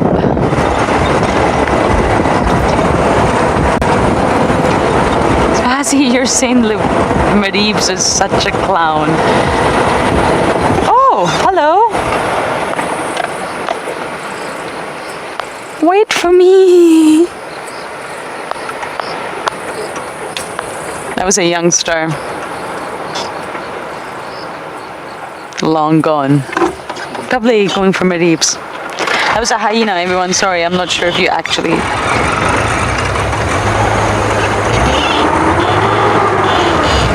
I'm not sure if you actually saw it, but that was a young hyena. I don't know who it was. I think it's dark enough now to put my side lights on.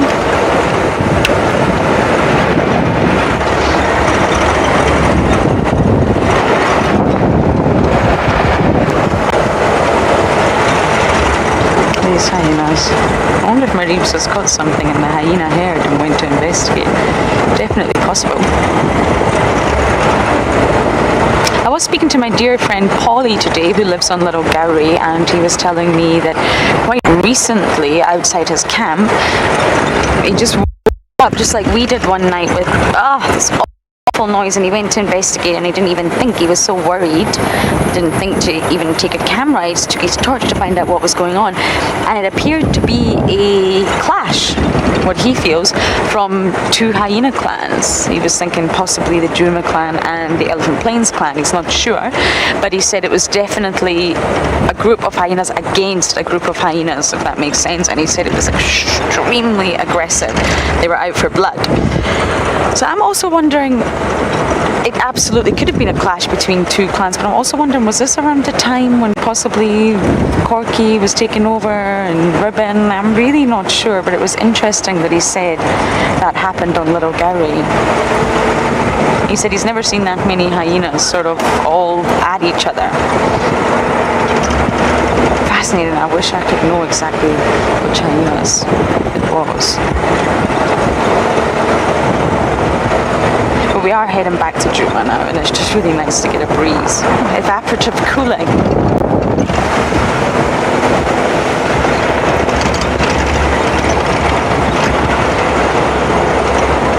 Probably should get a spot like that.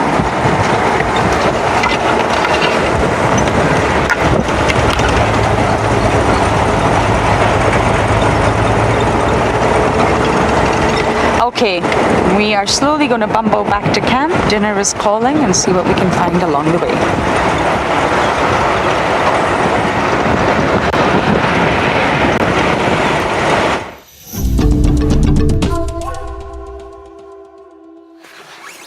Okay, welcome back. It seems we were struggling just a little bit with our signal. So we decided just to stop for a little while and appreciate the moon. Busy waning, it seems like it's a little bit bigger than last night.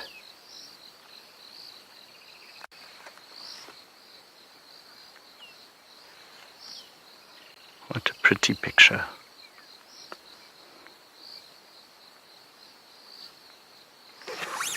You can actually see some of the craters in this picture.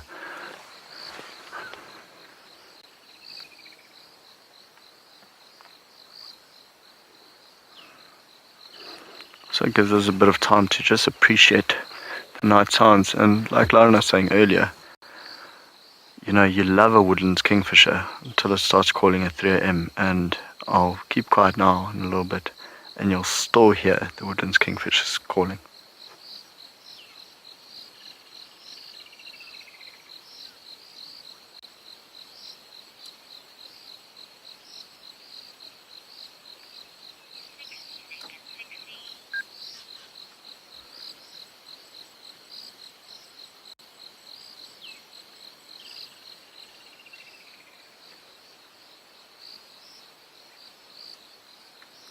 There must be a pan of some sorts to our left and behind us, because I keep hearing bubbling casinos as well.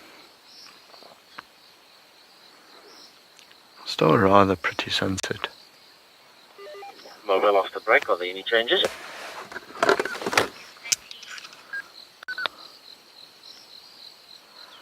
So we're actually sitting on a cut line now and busy making our way back towards camp for a well-deserved beer and hopefully a beautiful dinner.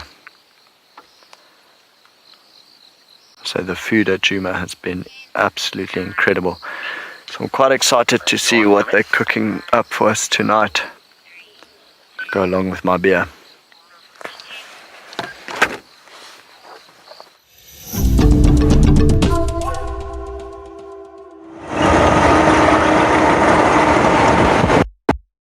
So far on our back than getting hit on the head with something rather large.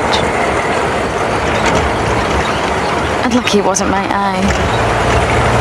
That's the worrying thing about summer when you're driving and flying insects. I remember Jamie Patterson actually got a black eye. It looked like we'd all punched her from a dung beetle to the face when she was driving around quarantine.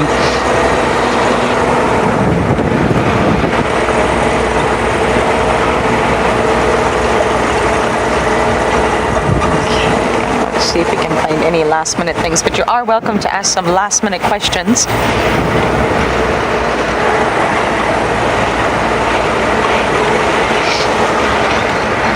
stuck in bed? I have no idea, sorry. I don't know.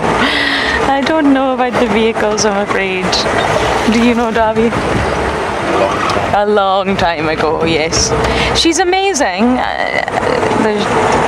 She just needs to be maintained.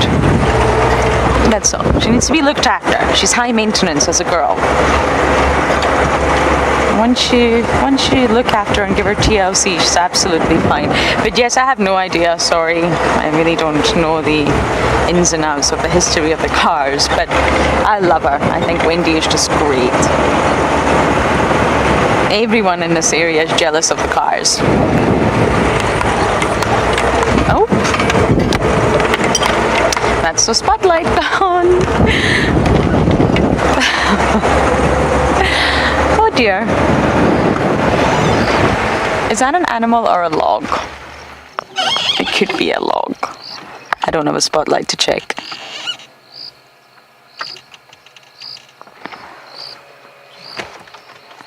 Can't really see. Okay, I don't know if Rusty is available, but we don't have much going for us on Wendy. No spotlight and the IR is not working.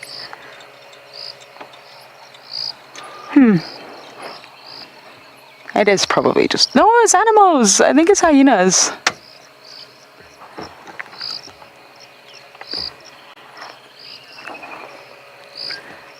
I don't think we'll be able to show you them though. Or maybe we can. Davi's working on it.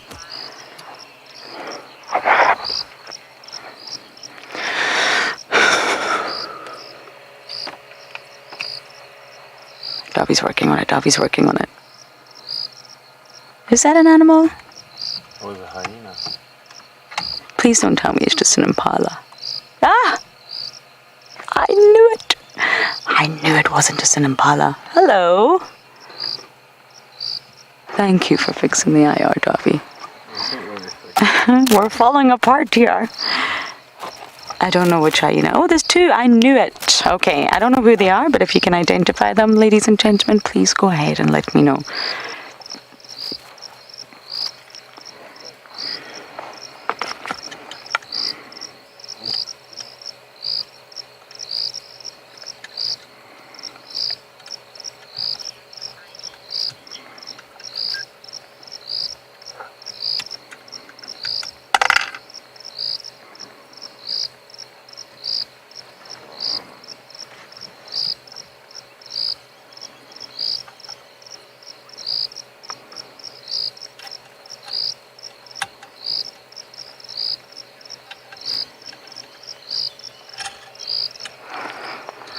And off they go.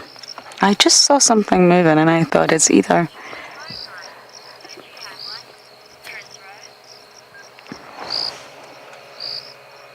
Get my phone out. Chris Rogue, I wish my phone was that powerful as a spotlight. I wish. But Davi got it working. Well done, Dav. I knew it. I just saw that. It looks like a hyena head log. A hyena shaped log. This is where they've been sleeping. This is interesting. This is a little pan at Spaghetti Junction. I wonder if they've been swimming in there. I mean, we're really not too far away from the Den, to be honest. I mean, we're still on Twin Dams Road, just north of the Den.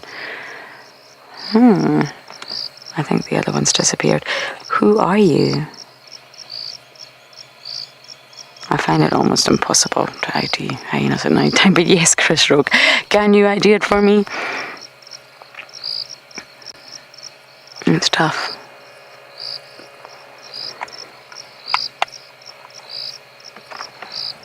But I'm glad we figured out what it was. Oh, there you go. Perfect ears. Perfect eyes, not comet. Hello. Under the swaz or in the belly.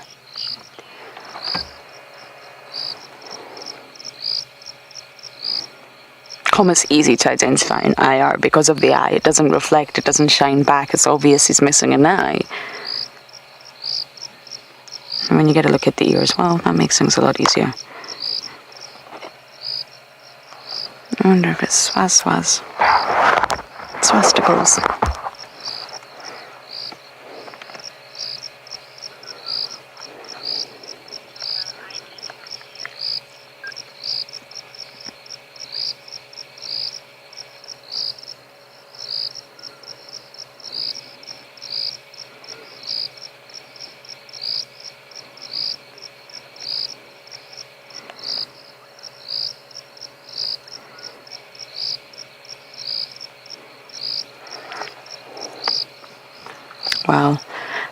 say after a wonderful afternoon, it is nice to end on a hyena, even though I don't know which one it is. But it has really been a wonderful afternoon. It started off very hot and sticky for both vehicles, but it ended with a leopard. Oh, Chris Rogue, I forgive you, it's okay. I just feel that looks like the CJ of Swazi. I feel like this is Swazi, but I also could just be wishing it was. On Swazi's right hip, he's got EJ, actually. Or sometimes it looks like ET, and I feel like I can see that through the long grass. That's how I always know it's Swazi. ET phone home. But on that note, thank you everyone for jumping on board. It's always a pleasure to have you here bumbling with us as we go through the bush. We will be out tomorrow morning, so please do join us then. Until then, good night.